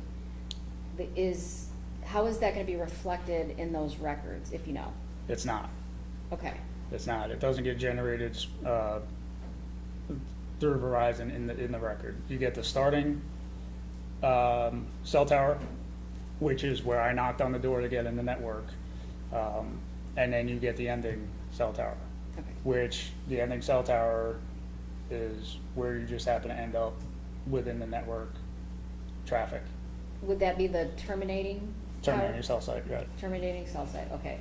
So in the example I just gave, when you said the records wouldn't reflect that, would I start in, my phone connects to tower 480, then I travel through to 485, and that's where I end the call.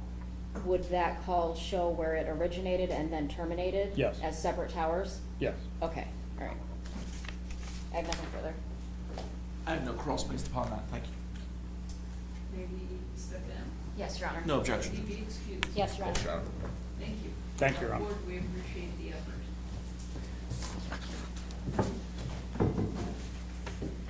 You may call your next witness. Your Honor, our next witness will be via Zoom. We need a few minutes, and I believe Mr. Amadeo needs a All right, brief we'll recess. take a 15-minute break, give people an opportunity, cameras may need to readjust based on Zoom.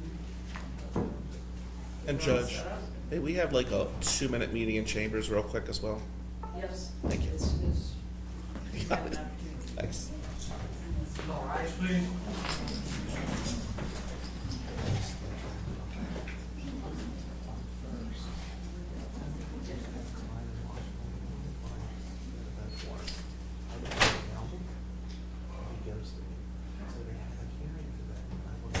Thank you.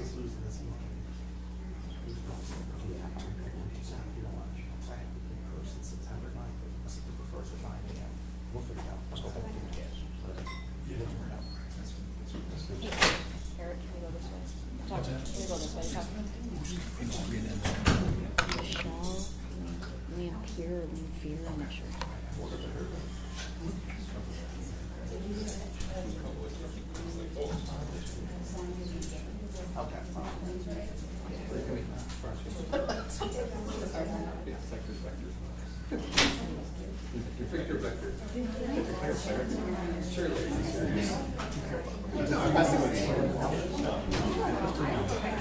Oh, yes, I am.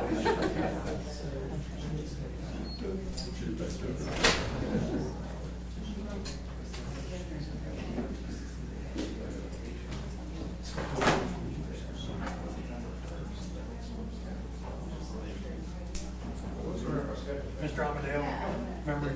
Yes. Right. Do you want me to call Washington? Me, Lisa? Ann, Okay. Ann Welding. Okay. Thanks. Let me know. All right, thanks.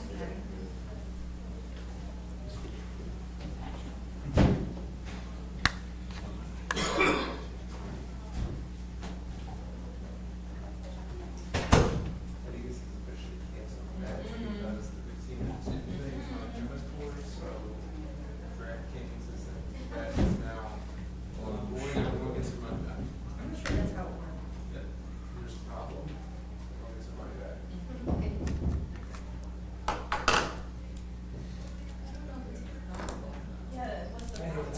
It's like a rain out. I hate it when my bookie changes the rules and cancels my bets. This is a. This is illegal. Act of nature.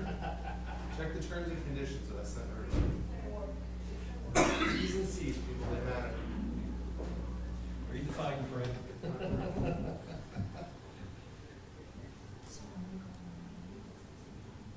Oh, you are. It's a gorgeous campus, I think you'll like it. That's what it says, but I don't think to send her there. Because it seems unnecessary.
is the Yes. stabbing guy?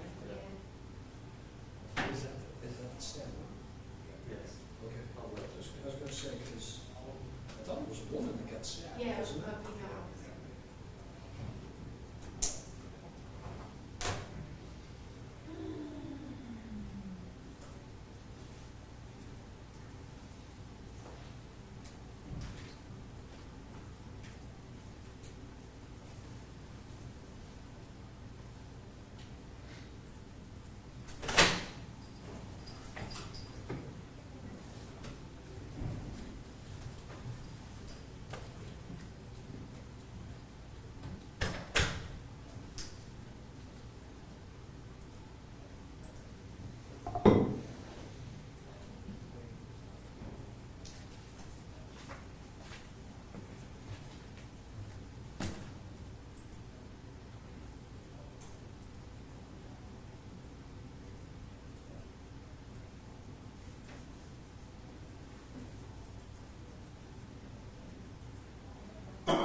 Two and three, very similar.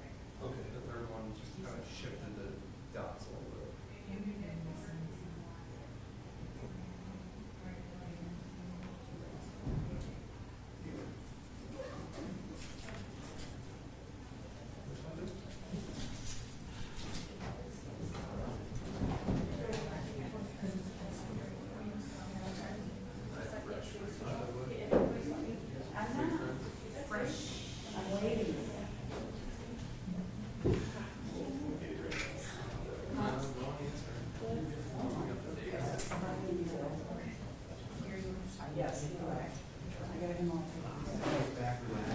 Did you go?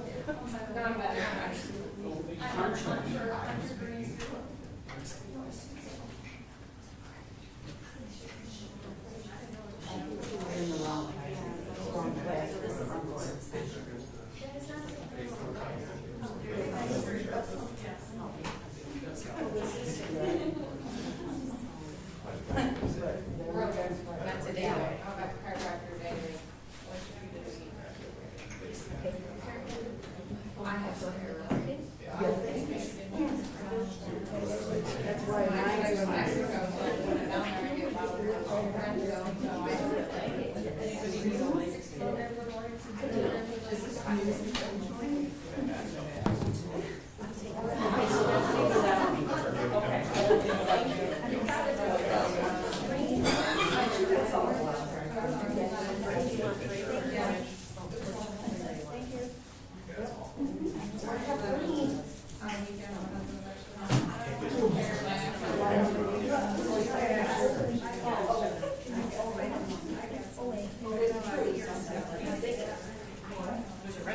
Oh, yeah, get them open now.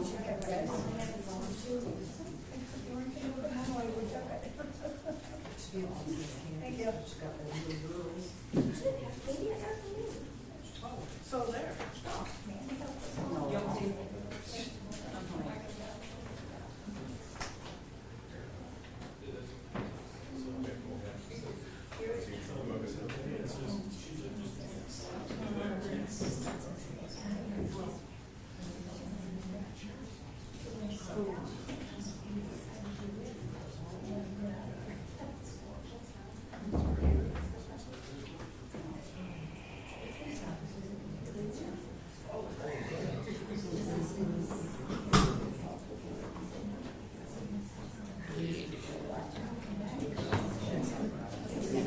races run year round? They run year round courses. When you're hot, well, I had one race yesterday for the very first time, came in fourth, did okay. Do you get any money for fourth? Yeah. Okay. Yeah, the first five. First, Yeah, yeah. Where's he at? Where'd you race? That one raced down by Defiance, it was a fair. She'll race at, Yep. Indianapolis, Columbus, Mexico. You always use the same jockeys? You gotta get team? And they rarely use the same one. Really? I mean, big races, great horses. But very often you're switching drivers, same trainer, different driver. We used to, like 40 miles away from Atlantic City Racetrack. Yeah. And that was like single A ball. Yeah. But there was a lot of good jockeys that cut their teeth there. Absolutely. You know, Julie Crone, people like Oh, that. yeah, wow. Yeah, that was an interesting place. But then you told me Campbell, he came from like Toronto. Yeah, I remember him, you know, I told you that, and I remember him when he was at Wolverine Raceway, Hazel Park Raceway, Windsor Raceway, when he came, I think it's Ron Merritt, but he came over there and really cut his teeth at Windsor, Wolverine, and he raced at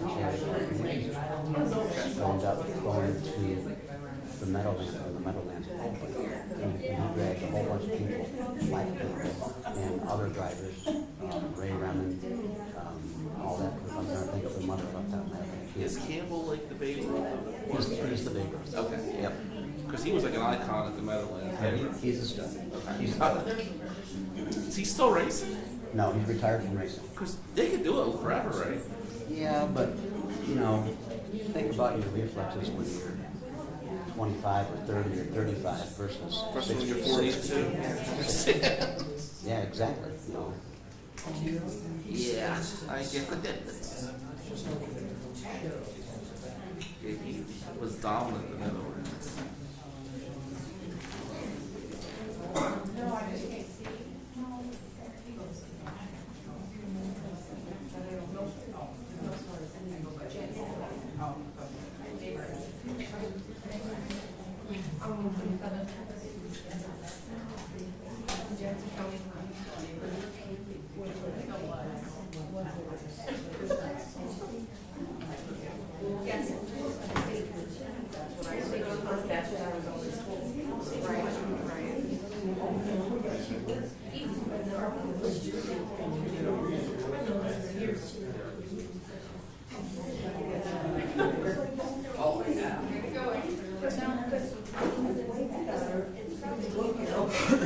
They were neighbors. They were having for midday.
We're probably a couple minutes early.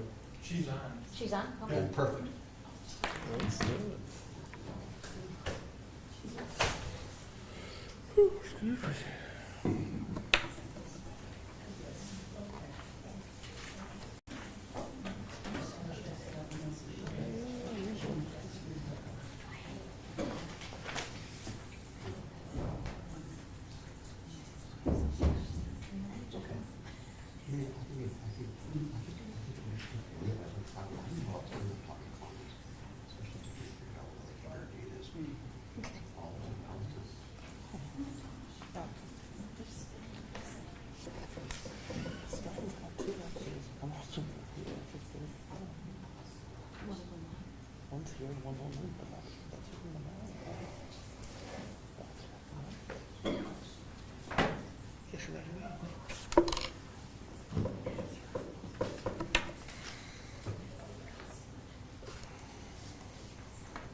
That's insane.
So yours? No. I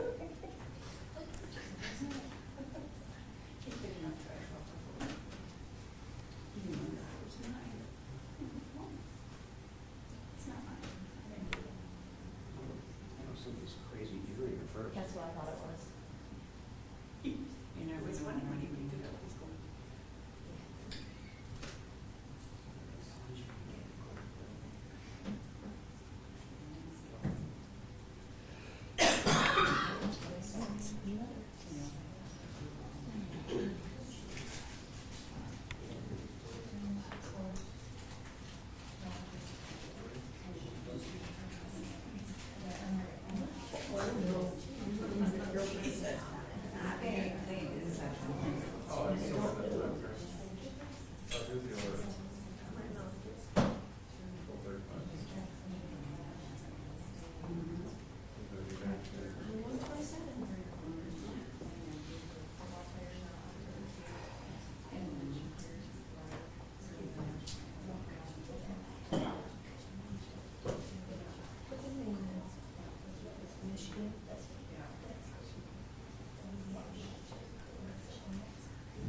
That, I agree to that, but what if you get so close at your office? One right now. Okay.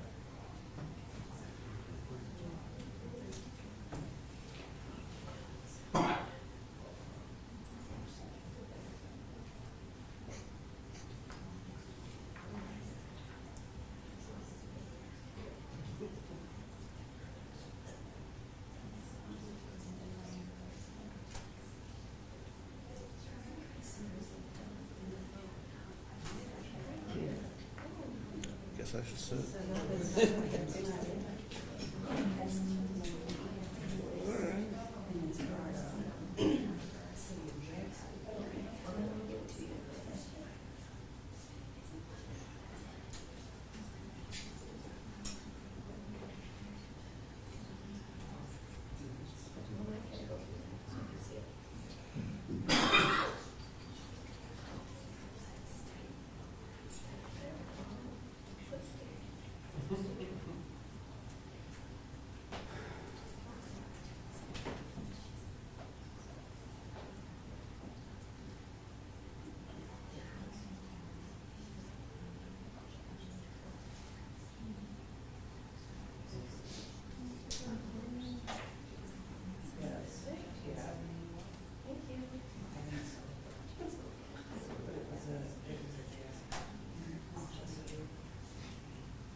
rise, please.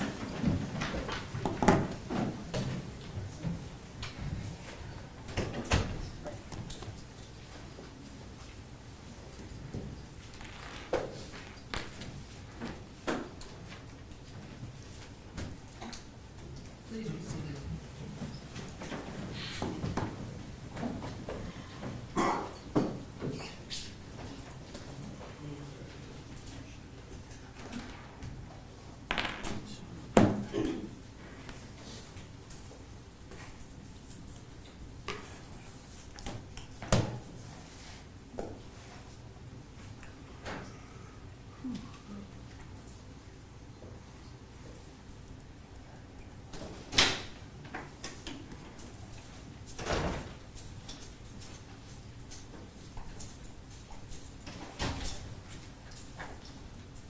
All right, we have our next witness who is appearing via Zoom.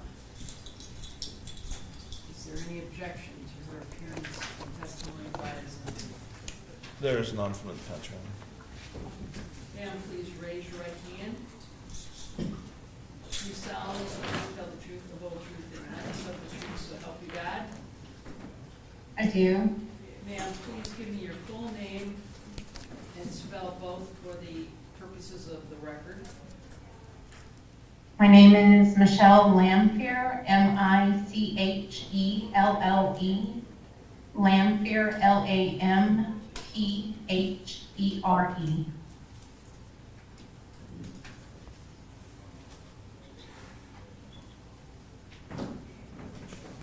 Make question. Thank you, Your Honor. Good afternoon, Ms. Lamphere. How are you? I'm okay, how are you? Pretty good, thank you. Do you know John Skelton? I do know How- John Skelton. How do you know John Skelton? We were married for a period of time. When were you married? We were married from April of 1992 until, I think, September of 2001. And prior to the I marriage, think September. Sure. Pardon? prior to the marriage, how long had you known him for? We had known each other for 4 months. When you first married him, where were you living at? We were living in Washington, D.C. And what were you doing there? I was in the Air Force. John was in the Army. How long did you live in Washington, D.C. for? We lived in Washington, D.C. I lived in Washington, D.C. for a total of 3 years. And how about John Skelton? John had moved to Hawaii, I think about 6 months before I moved from the state. And the two of you have a daughter, is that correct? Or you had a daughter? We do. And when was she born? She was born August of 1993. And what is her first name? Her first name at birth was Catherine. Her legal name change is Katie. So when did you move, you said, to what location at what time? I moved to California, Vacaville area in 1995. And when did you and Mr. Skelton get back in the same household together on a regular basis? It would have probably been, I'm really not entirely sure. I think probably the end of 1995 or kind of early in 1996 And where would that have been at? in Vacaville, California. At this time, what is your employment? I was still in the Air Force. And how about Mr. Skelton? When I first moved to California, he was still in the Army, and then he got out of the Army and moved to California. To be with you and Katie? Yes. All right. And how long were you at that location for? We were there for almost 2 years, from 95 to 97.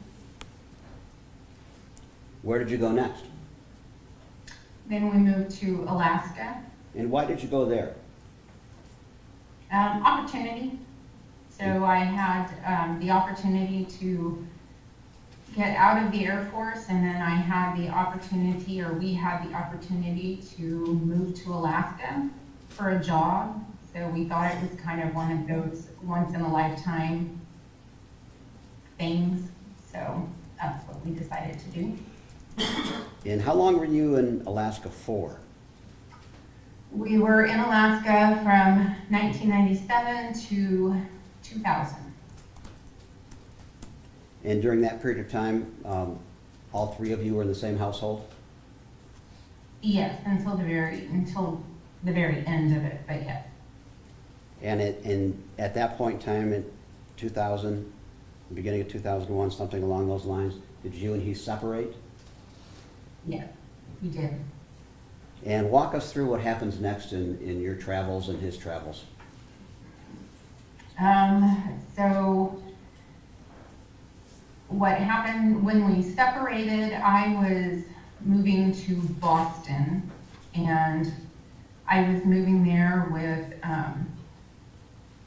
without really having known anybody. I was moving to a person that I had met online and didn't really know him or his family, and so I had decided to let Katie go to Michigan with John because he was going to his family there in Michigan, and then his family knew Katie also, and she knew them, and so I felt much safer and more comfortable with her going to Michigan with family than going to Boston with strangers.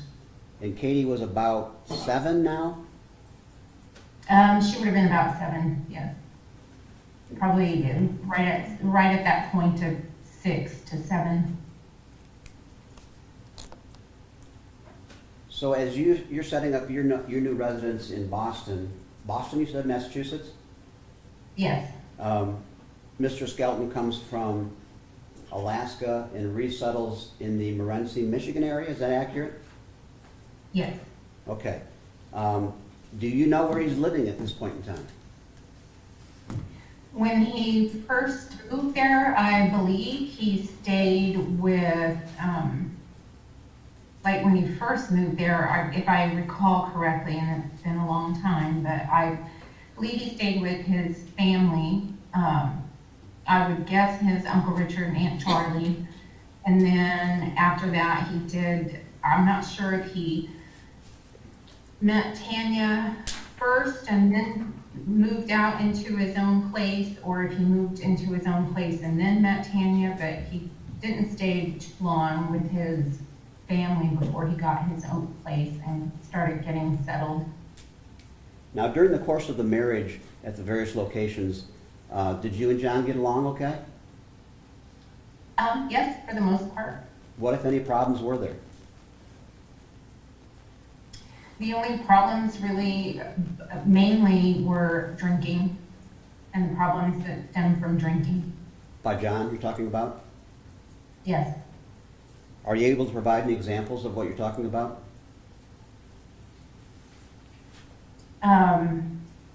You mean like the extent of drinking, or what do you mean by examples? What exactly are you wanting? Problems that arose due to his drinking.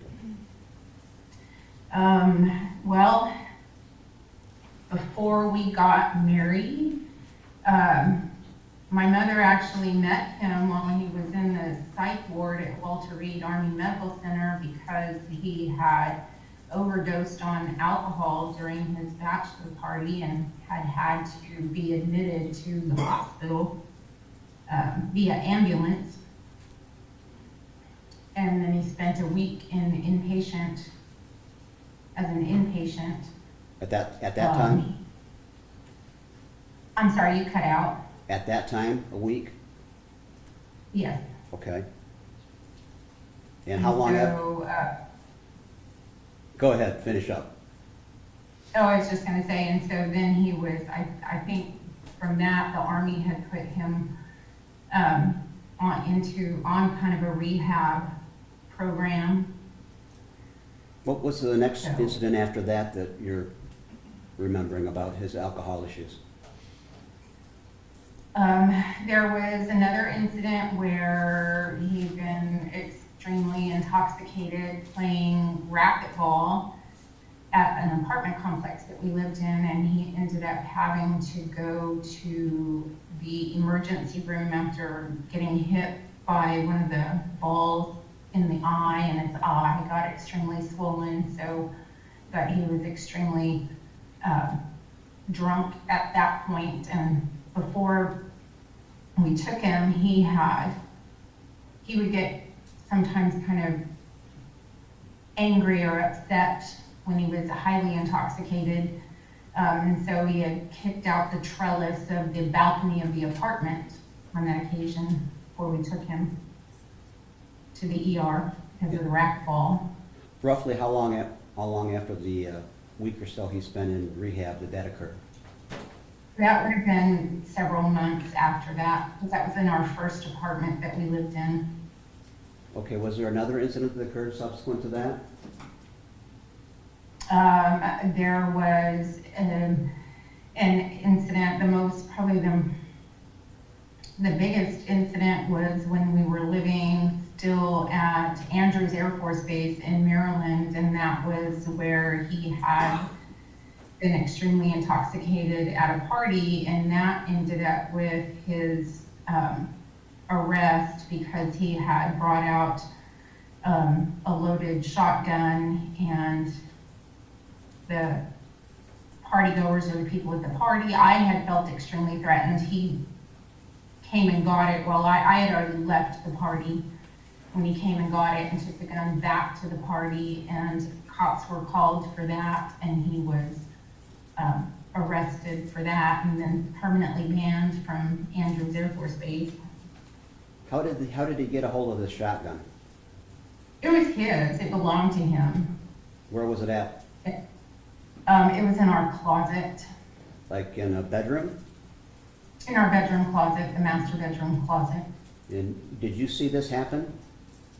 I didn't, so I was in bed asleep, and John had the people who were hosting the party a couple doors down from us had brought him home because he was, had drank and was kind of belligerent, so they brought him home.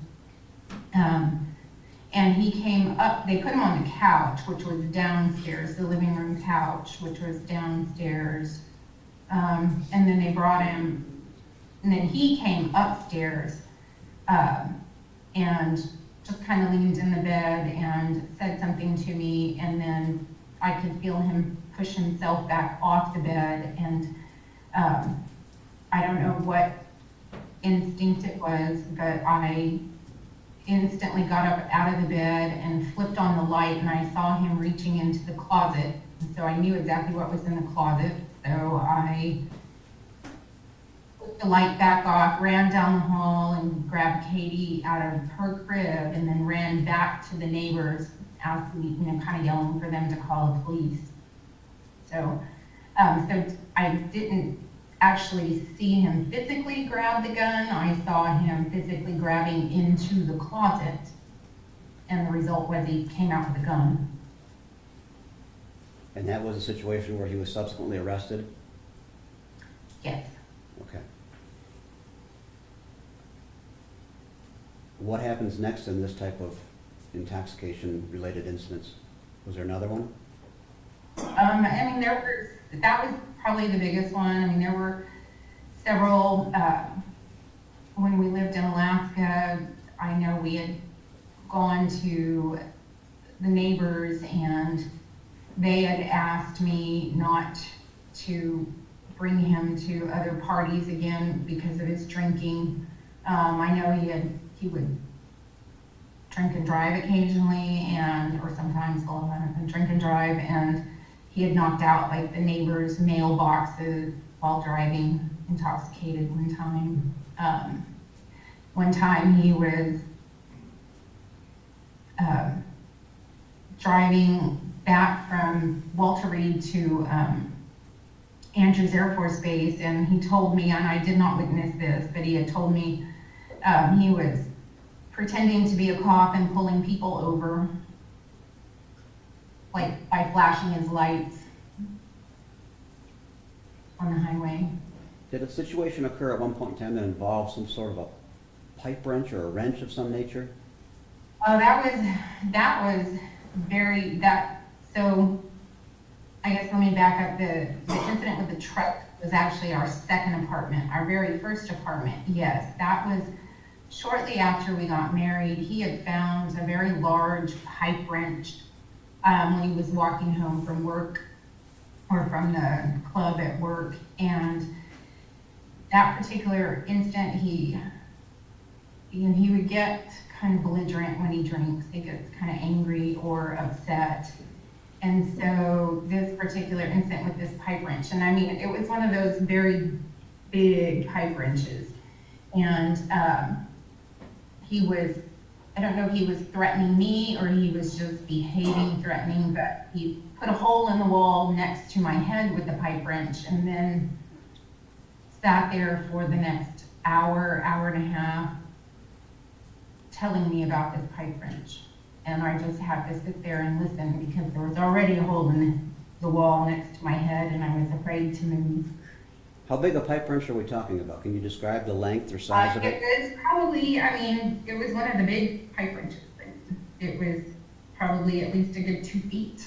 2 feet long? I know you're on Zoom, but you're trying to show something about 2 feet Oh, long? sorry. Yes, probably about 2 feet long.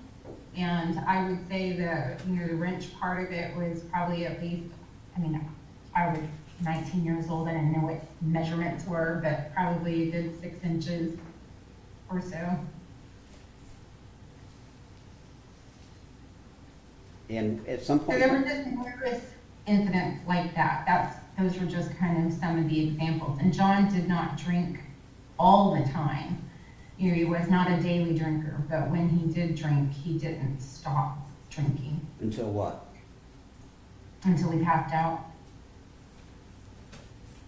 Was there some incident involving a dog as well? Yes. So this was on Katie's birthday. She'd had a couple friends stayed overnight, and we had a big black lab rescue dog, and he was a puppy, but he was a big puppy. He was probably stood waist high. And so the day after Katie's little birthday party, John was gonna take her friends home.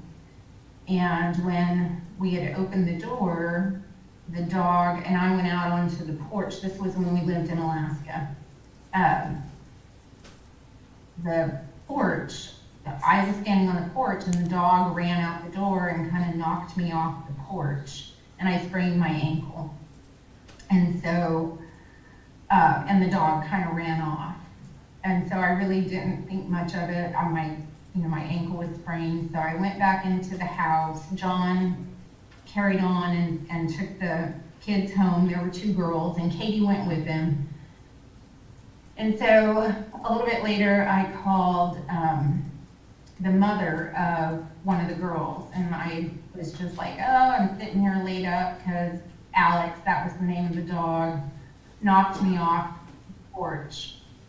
And so I've got to go find him because he ran off. And Bobby, that was my friend's name, said, Michelle, John was here. He dropped Katie and Brittany off, and he had the dog in the car and the gun. And so,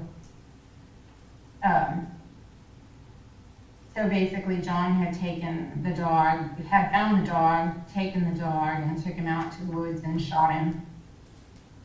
Did he tell you that? Afterwards, well, when I confronted him about it, and so. Did he say what? He didn't tell me about it ahead of time. No, I didn't know until Bobby told me that he had the dog and the gun, and then when he came back home and he only had Katie and the gun and not the dog, I knew it happened and confronted him about it, and his excuse was that the dog had hurt me. And so therefore had to die. How old was that dog? He was probably 8 months old, 9 months old. He was a puppy. So you're in Massachusetts, he's in Morenci. We're talking 2000, year 2000 now? Yes. And at some point in time, a divorce is filed in Lenawee County by John Skelton, is that correct? Yes. And then there's also some hearings involving custody of Katie, is that also correct? Yes. So tell us how, The hearings, I don't know if they were hearings. We had friend of the court visits. We went through the friend of the court for the custody evaluation. at some point, did someone contact you and make you aware that they were concerned about Katie? Yes. Tell us about that, please. Well, John's family would kind of keep tabs on Katie. And they had called me to let me know that he was out, he would have her out with him while he was drinking or going to parties and that kind of thing, that he would have her out walking in the fields at midnight, 1 o'clock in the morning when they would be leaving these parties, and he would be extremely intoxicated. They told me about times where his babysitter, and I think his babysitter lived down the road from where Uncle Richard and Aunt Charlie and Lisa and Tim lived. I think the babysitter lived down the road from there, but there were times where the babysitter hadn't let John pick Katie up because he would show up at her door. I guess one time he showed up so drunk he had urinated on himself, and so the babysitter wouldn't release Katie to him. So with all this information supplied to you, what did you do? What decision did you make at that point in time? So at that point in time, I decided that I already had a lawyer for the divorce, and so he had advised me that since we didn't have a custody agreement, that I should go and get Katie, because then if I brought her back to Boston, we could immediately file for custody there, and that meant that everything would have to take place there in Boston as far as custody went, and he couldn't. If we immediately filed the moment I crossed back into the state line, then he couldn't just come and take her. I could come to Michigan and take her because we had no custody agreement in place. That was your lawyer? So, That was your lawyer yes, in that was my Massachusetts? lawyer in Boston. Okay. In So Boston. what happens next? So I drove to Michigan, and I had tried to take her out of school. And of course, the school did the right thing and called John. And so John came up there, and then that was when he immediately filed the custody, for custody. And so then we had to go basically that route through the state of Michigan, or through Morenci. And so what happens next? So then we start going through the friend of the court, and we get, evaluated. Katie gets evaluated. Tanya, John and Tanya were definitely very well established as a couple by then, and so Tanya was part of those evaluations also. So did you hire an attorney in Michigan? I do not recall. I believe I only had the attorney in Massachusetts who was representing. Let me refresh your I do memory not if I can, recall. just a bit. Okay. There's court pleadings in your name and John's name in which Michael McFarland was your attorney. Does that sound accurate? Yes, You remember Yes. that now? I do remember his name, yes. Okay. As these hearings go forward with the front of the court, or meetings, I guess, what word do you want to use, is tell us what develops and what happens with the custody situation. So we did our evaluations. At one point, John and I had conversations specifically regarding Tanya, because Tanya had had her own history. And so, John wanted me to assure me that Tanya was not a threat to Katie. He didn't want that playing a part in my comfort with Katie being there, and it really didn't play a part in my discomfort. I've never really held anything against Tanya. So I'm not sure how their evaluations went. I know how my own evaluations went, and at one point, my lawyer called me and had said, it does not matter to me how you get here, whether you walk, crawl, get on a plane, get on a bus, whatever, but you need to get here immediately and pick up your daughter. And so I guess I don't know what the friend of the court evaluations were. I do know that after that, initially John was given, I believe, supervised visits with Katie. So he had to have his Aunt Lisa present when he was visiting with Katie. Eventually everything got worked out through the courts, and it was unsupervised visits, just regular custody visits. But that was the initial evaluation from the friend of the court. So when you were going through this process, as it was developing with the custody discussions, meetings at the front of the court's office, what was John saying about Tanya? I mean, he supported her, and he was saying, that it was just a mistake that she had made. She had been going through her own very rough time, emotionally rough time, and she made just a genuine error in judgment. He had sent me her evaluation that was done. I guess, I don't know if it was by her own therapist or the court-appointed therapist. I'm not really sure, but he had sent me that so that I could look over that to see the professional's opinion about Tanya and how they didn't feel like she was a threat. And so I want to say Tanya was actually pregnant at the time that all of this was going on, like very early in her first pregnancy with John. Okay, so you were kind enough to provide us with a document that John gave to you from the Samaritan Counseling Center regarding Tanya, then Tanya Derby, is that correct? Yes. So that would be what I'm talking about, is that evaluation And that was given to you by who? by John. And the point of him giving that to you, he indicated, was to what? In support of Tanya, to just prove or show that she was not a threat to kids, that she wasn't an actual child predator or child molester. She had made a mistake and moved on. Okay, hold on just a minute, Ms. Lempier. Your Honor, Exhibit 57, which has already been admitted into evidence by stipulation. Yeah. No problem. I'm gonna approach the court, if it's okay, and give this to you so you can review this while this is going on.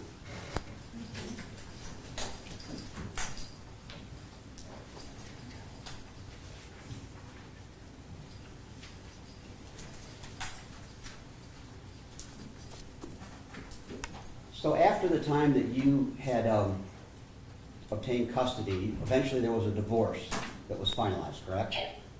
And Yes. you and Mr. Skelton were no longer married, and you had physical custody of Katie. Correct. And she would have been either 7 or 8 years old by now, right? Yes. The divorce judgment would have allowed Mr. Skelton parenting time, Yes. and by this point in time, you were back living in Massachusetts with Katie, is that correct? Yes, that's correct. How did the visitation or parenting time go with Mr. Skelton and Katie? She did go out to go visit him occasionally. There probably was not a ton of parenting time. It was difficult for Katie to get to him. He had his new family started, and so I know that there were some financial issues going on at the time. Both of us had ended up filing for bankruptcy due to our marital debt, and so but she did go visit him, and she did, through the course of the years, she did, meet her brothers, and she did go visit him. There wasn't a whole lot of act as time went on. I mean, John was pretty upset for losing custody, and, yeah. Did he ever make any statements to you about his position as being potentially a part-time father? Yes, John was not at all, that he had said numerous times that he would never be a part-time father. And as time went on with Katie, did his activity, his participation in her life gradually, slowly get less and less? Yes. And did he blame someone for that? John had a very, maybe volatile relationship with his father. His father was in the Navy and was gone for a huge portion of John's life. And then when his father was there, he was not overly affectionate. And so that really had an impact on John's view of being a father. And that's where he didn't want his kids to have that same kind of relationship with him that he had had with his father. That's why he had said he would never be a part-time father. Because his was, and it wasn't a good relationship. This is all information that John said to you? Yes. So as he became more and more of a part-time father with Katie, what did John say anything at all to you about that? We had a discussion about it one time, and his response was that, Katie could, it didn't have to be him making all the effort. Katie could certainly pick up a phone and make the effort herself. She was a kid. She was, 7, 8, 9 years old, and I wasn't, because I wasn't exactly enamored with John at his parenting. I didn't push Katie to continuously pursue a relationship. I felt like that was something that should be more of John's responsibility. I didn't discourage her. I never told her not to call her dad or whatever, but I didn't make a huge effort to make sure that she did either. And John, that was his thing. Well, Katie could certainly pick up the phone and call me. It doesn't have to be me. Did John call very often? No. How often did he call, if you recall? I don't really recall, but I would say, probably once every few months.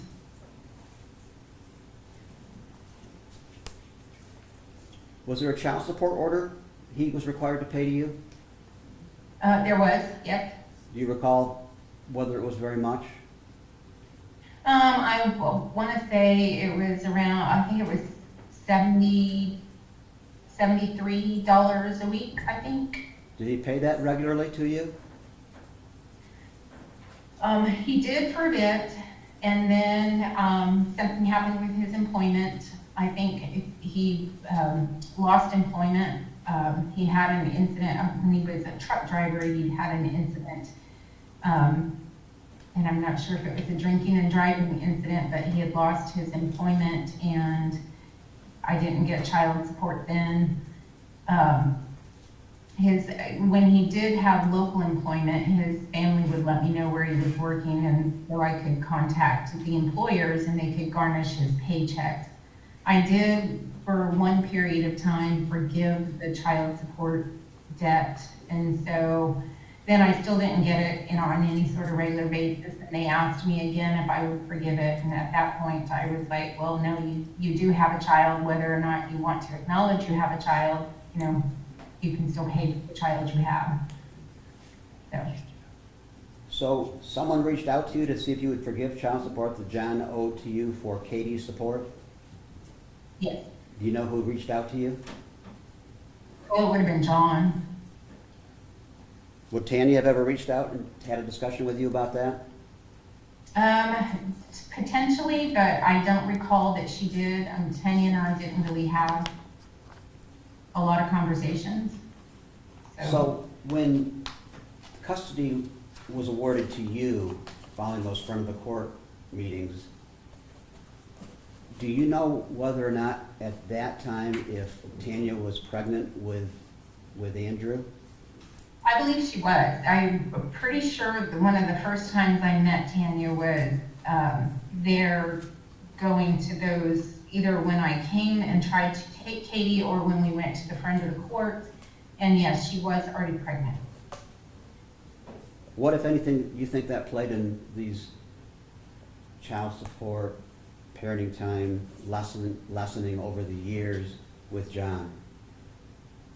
I think that Katie was out of sight and out of mind, and he had other children that he needed to concentrate on. That he didn't have to be a part-time father with? Right, to be a full-time father.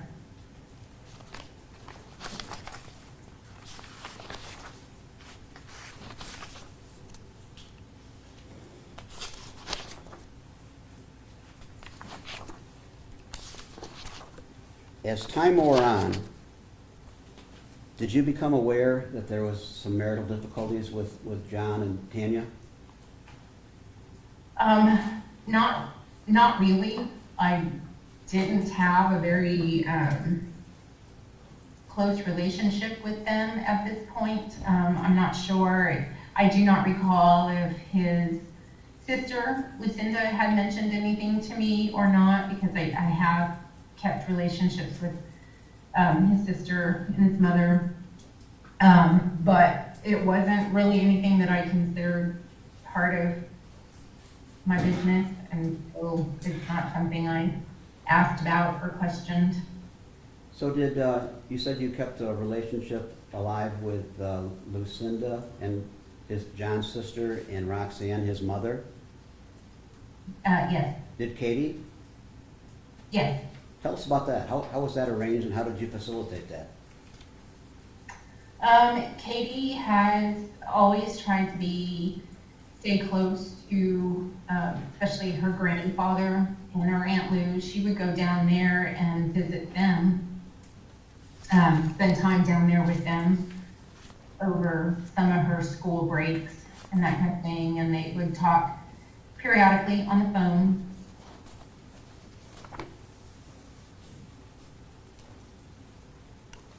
And so, and I just maintained a relationship with them because of Katie, and so they didn't really view that, that whatever happened between John and I was our business, and it didn't really have an impact on them. I mean, it didn't need to impact my relationship with them just because John and I didn't have a relationship. You know, we still mutually had Katie. And so we tried to, I guess, for lack of a better word, co-family together. Okay, Ms. Lanfear, I'm gonna stop questioning at this point in time. Now, Mr. Amadeo may have some questions for you next, okay? Okay. Counsel? How you doing, Ms. Lamphere? How are you? I'm okay, thank you. How are you? Good. So how long were you and John married? We were married in April of 1992, And you were married about 9 years? about 9 years, correct? And did you say you only knew each other 4 months before getting married? Yes. Is it like a whirlwind romance? Well, we were both I was in school actually on his Army base, and so we knew there was a high likelihood that I would be going elsewhere unless we got married. And so, yep, so it was very much a whirlwind romance, and we did it so we could not be separated. So. Now, when you guys broke up, got divorced and such, was John upset about being a part-time father, as Mr. Hartong mentioned? Yes. And do you know why he was upset about being a part-time father? Yep, as I have mentioned before, I mean, he was very upset about losing custody. And he just,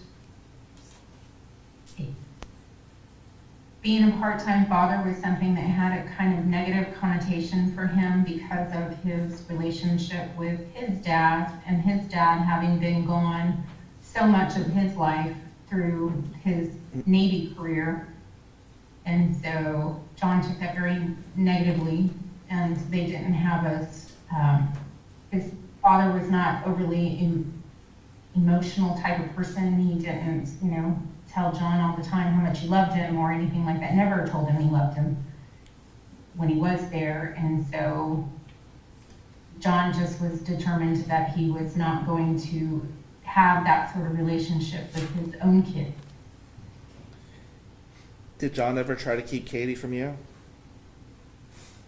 There was one time where we were moving from one apartment to another. Katie was 4 months old, and John we were moving, and so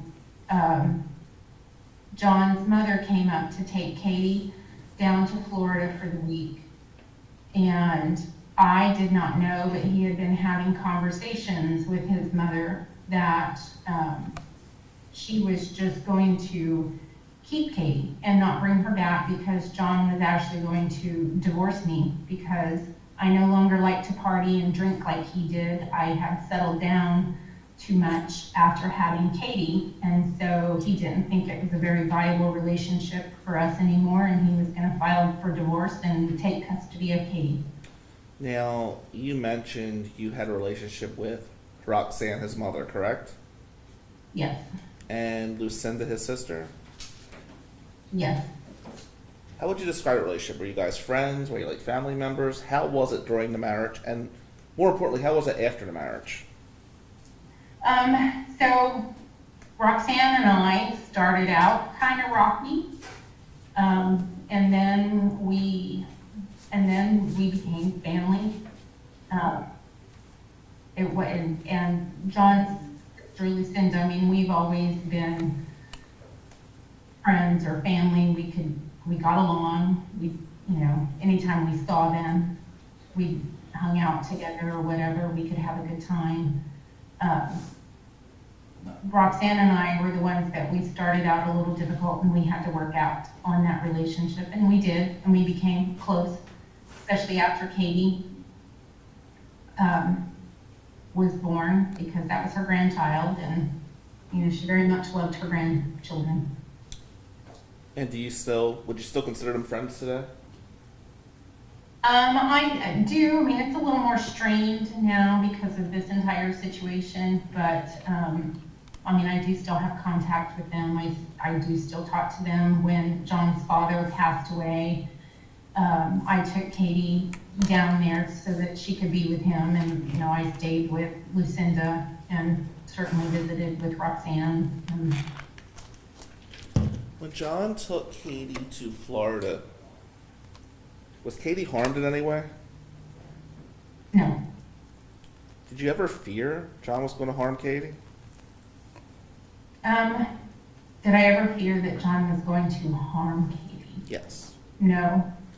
I feared it only after she was in Michigan with him alone, and I knew about the drinking and him not taking care of her so well when he was drinking, and that's because I know how drunk he gets. You mentioned... So I have those concerns. You mentioned this racquetball incident. Can you elaborate on that, what actually happened? So I don't recall if he was playing with somebody. It was very, very late at night. I don't recall if he was playing with somebody or if he was down at the racquetball court of the apartment complex that we lived in Silver Springs. I don't recall if he was by himself or if he was playing with somebody. But the ball, and racquetballs are hit at a very high rate of speed and may have a high impact, and this one hit him in the eye. And so he had been very inebriated that night and had gone down there because he was agitated about something, and that was why he had kicked out the trellis of the balcony. And then he went down to the racquetball courts, I guess, to like blow off steam or whatever. But so when he came back, his eye looked like the racquetball had stayed under his eyelids. I mean, it was so swollen, it was just huge. So we took him to the emergency room there at Walter Reed. Now, you also mentioned a psych ward doing him being intoxicated. Can you elaborate on that? Yep. So when he had his bachelor party it was the weekend before we were getting married, and he had been drinking. It was his bachelor party, and he had gotten extremely intoxicated to the point where when they picked him up in the ambulance, and we're talking like we were in the dorm rooms at Walter Reed. We were in the dorm rooms on the base, and they had to get an ambulance to come and pick him up in the dorm room and take him right there to the hospital. And he died 3 times in the ambulance on the way to the hospital from his inebriation. And so he spent a few days in recovery, but they put him in there basically for the alcohol poisoning observation. And he was there for a week. He was there until the day before our wedding. Now, you mentioned the child support hearing. Do you remember who your jurist was, who the judge was during the child support case? I do not. Okay. If I told you Margaret Nelly, would that name sound familiar at all? Well, I can tell you, counsel, I does can not. tell you from this document, it would have been Harvey Casella. That name sounds familiar. And Harvey Kaselka was his lawyer during the divorce, so I'm just... That's right. Yeah. That's all correct. So... And we would stipulate to that. Okay. Well, the stipulation for temporary custody is signed by Harvey A. Koselka. And we would as the stipulate... judge. And we would also stipulate to the fact that Harvey was his lawyer initially in the divorce, correct? And the divorce with Tanya. Tanya. With Tanya, but in this matter, John R. Skelton versus Michelle Skelton, Harvey was the Jurist. jurist. You mentioned the once-in-a-lifetime job in Alaska. What was the once-in-a-lifetime job? It is, I'm a histopathology technician, and there happened to have been an opening at the Federal Indian Health Services Hospital there. And so I applied, and they actually interviewed me and offered me a job. And so it was kind of like, wow, I have the opportunity, or we have the opportunity to go to Alaska. And Was John happy about that? yes, we both were. And did you go to Alaska? Yes. How long did you guys stay in Alaska? We were there for about 3 years, from 97 to 2000. How was it in Alaska? Was everything you hoped for? It was everything we'd hoped for and more. The most gorgeous place on earth. As for the current situation in this case, do you have any first-hand knowledge of anything? I do not. Had the Not firsthand knowledge. I have the knowledge that, that I've been told. And who told you? The internet told me, the reporters told me, the podcasters told me, the families have told me. What have the families told you, and what family are you speaking of specifically? I speak of John's family. What did John's family tell you? Your Honor, I'm going to object. I'm not, this is hearsay at this point. It's kind of hearsay upon hearsay. Counsel? I'll move on. So just to be clear, have the police told you about this case? Yes. How many times have The you been interviewed? FBI has talked to me about this case. The police have talked to me about this case. How many times do you think you've been interviewed by law enforcement, if you know? I think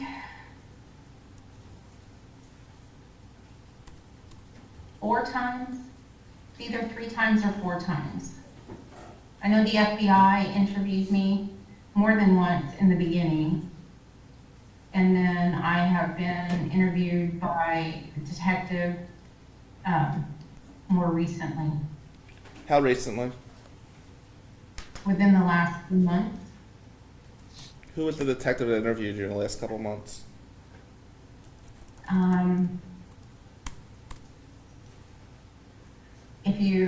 Can I look at my phone? I can probably tell you his name. I don't remember it offhand. I know, Judge. Would it be Mike Peterson? That sounds right. And what was the conversation, without getting into specifics, what was the topic of the conversation? He asked you if you had the information? Just history, the same kinds of things that you guys are asking me here. And yes, he asked if I had any knowledge of what could have happened, that kind of thing. What did you share That with him? answer, obviously, no, I don't. Did he tell you his theory on the case, or did he simply ask you what your thoughts No. were? He simply asked me my thoughts. Nothing further, thank you. He wouldn't actually talk about his side at all, so. Thank you.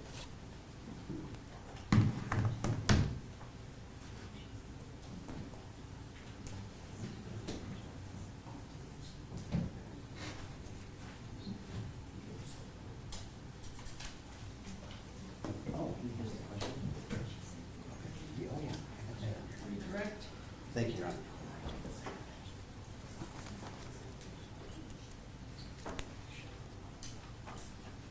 So you mentioned a situation about 4 months after you were married, or maybe 4 months after Katie was born, that John was gonna divorce you because you stopped partying with him?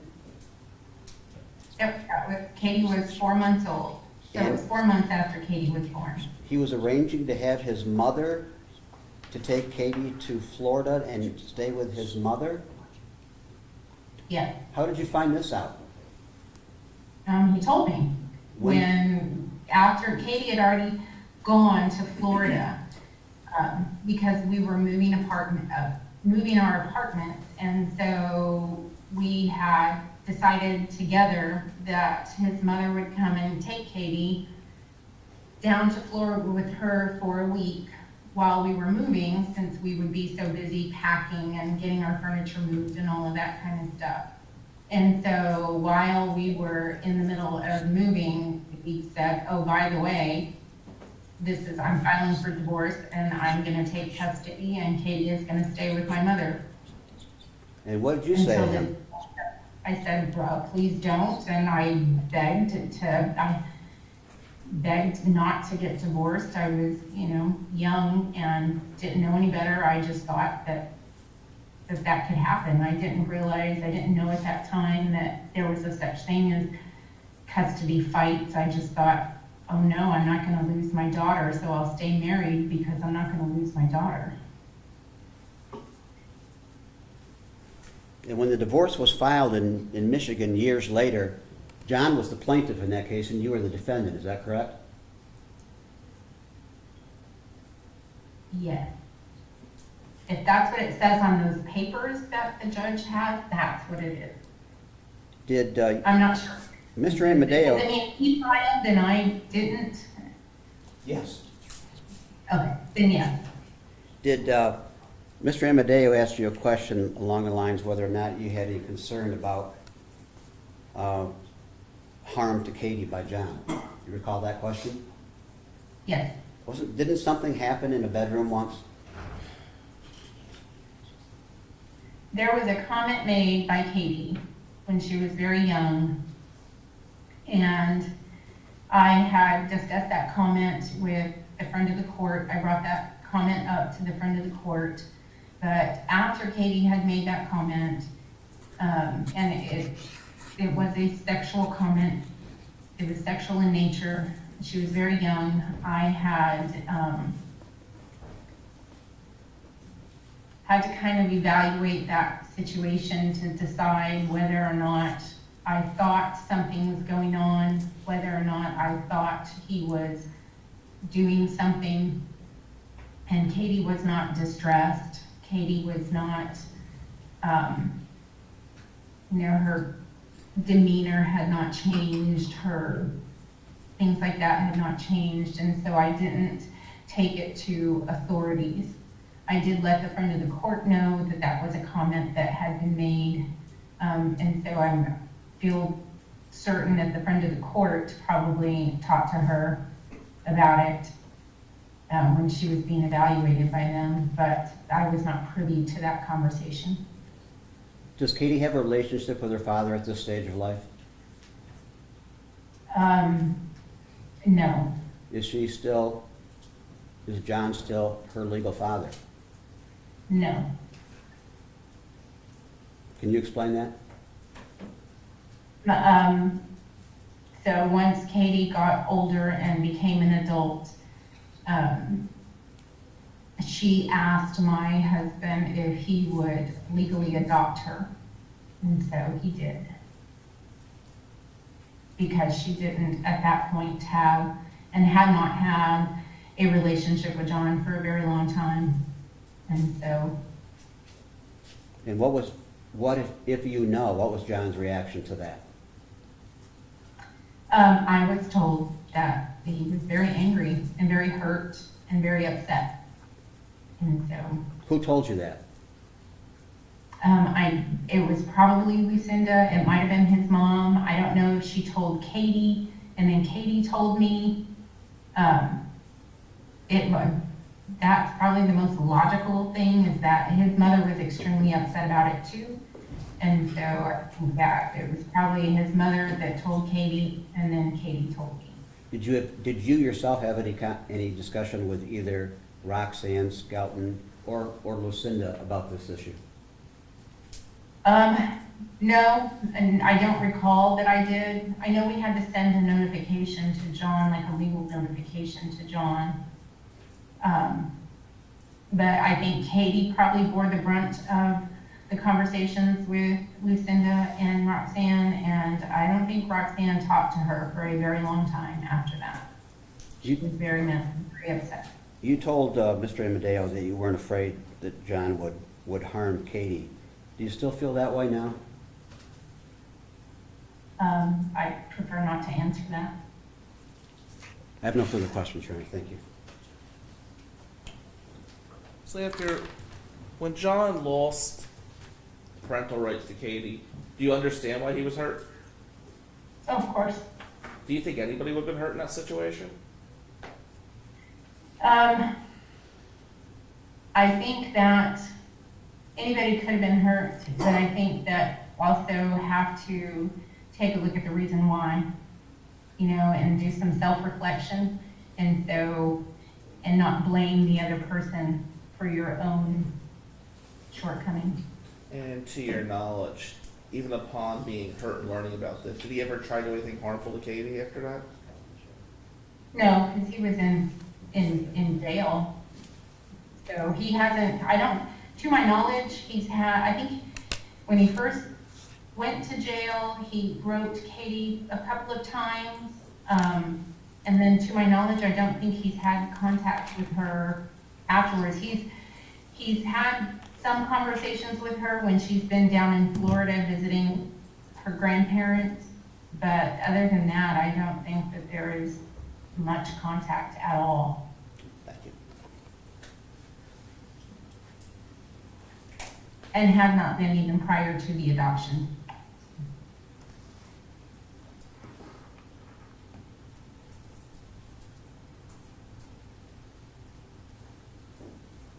Any additional cross?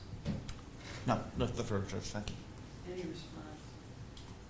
No, we're all set. Thank you, Your Honor. Your daughter's first name, is it Kathyryne? It would have been, her birth name was Cathryne. And her legal name now is Katie, Katie. Thank you. Anything further? Nothing else. Thank you, Your Honor. No, thank you. All right. Thank you, Mrs. Lanfear. We appreciate you zooming in today and offering your testimony. Thank you.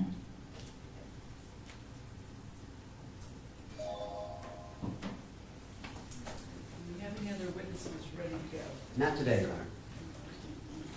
We will resume tomorrow morning at 10:30. Your Honor, Judge, we're not tomorrow. Humane Society, right? That's Friday. We will be back Monday at 10:30. Okay. wait, what, Monday morning, Is that I'm September good. 1st? September 1st? No, At Monday. 10? Monday's the 31st. Monday is. Monday's 31st. Got it. Okay, well then I'll see you Monday at 10:30. That'll be good. All rise, please.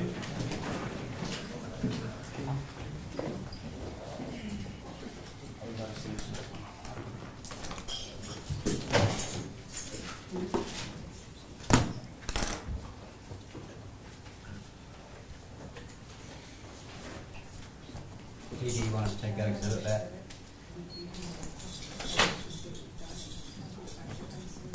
Okay. Oh, Thank you. thank you.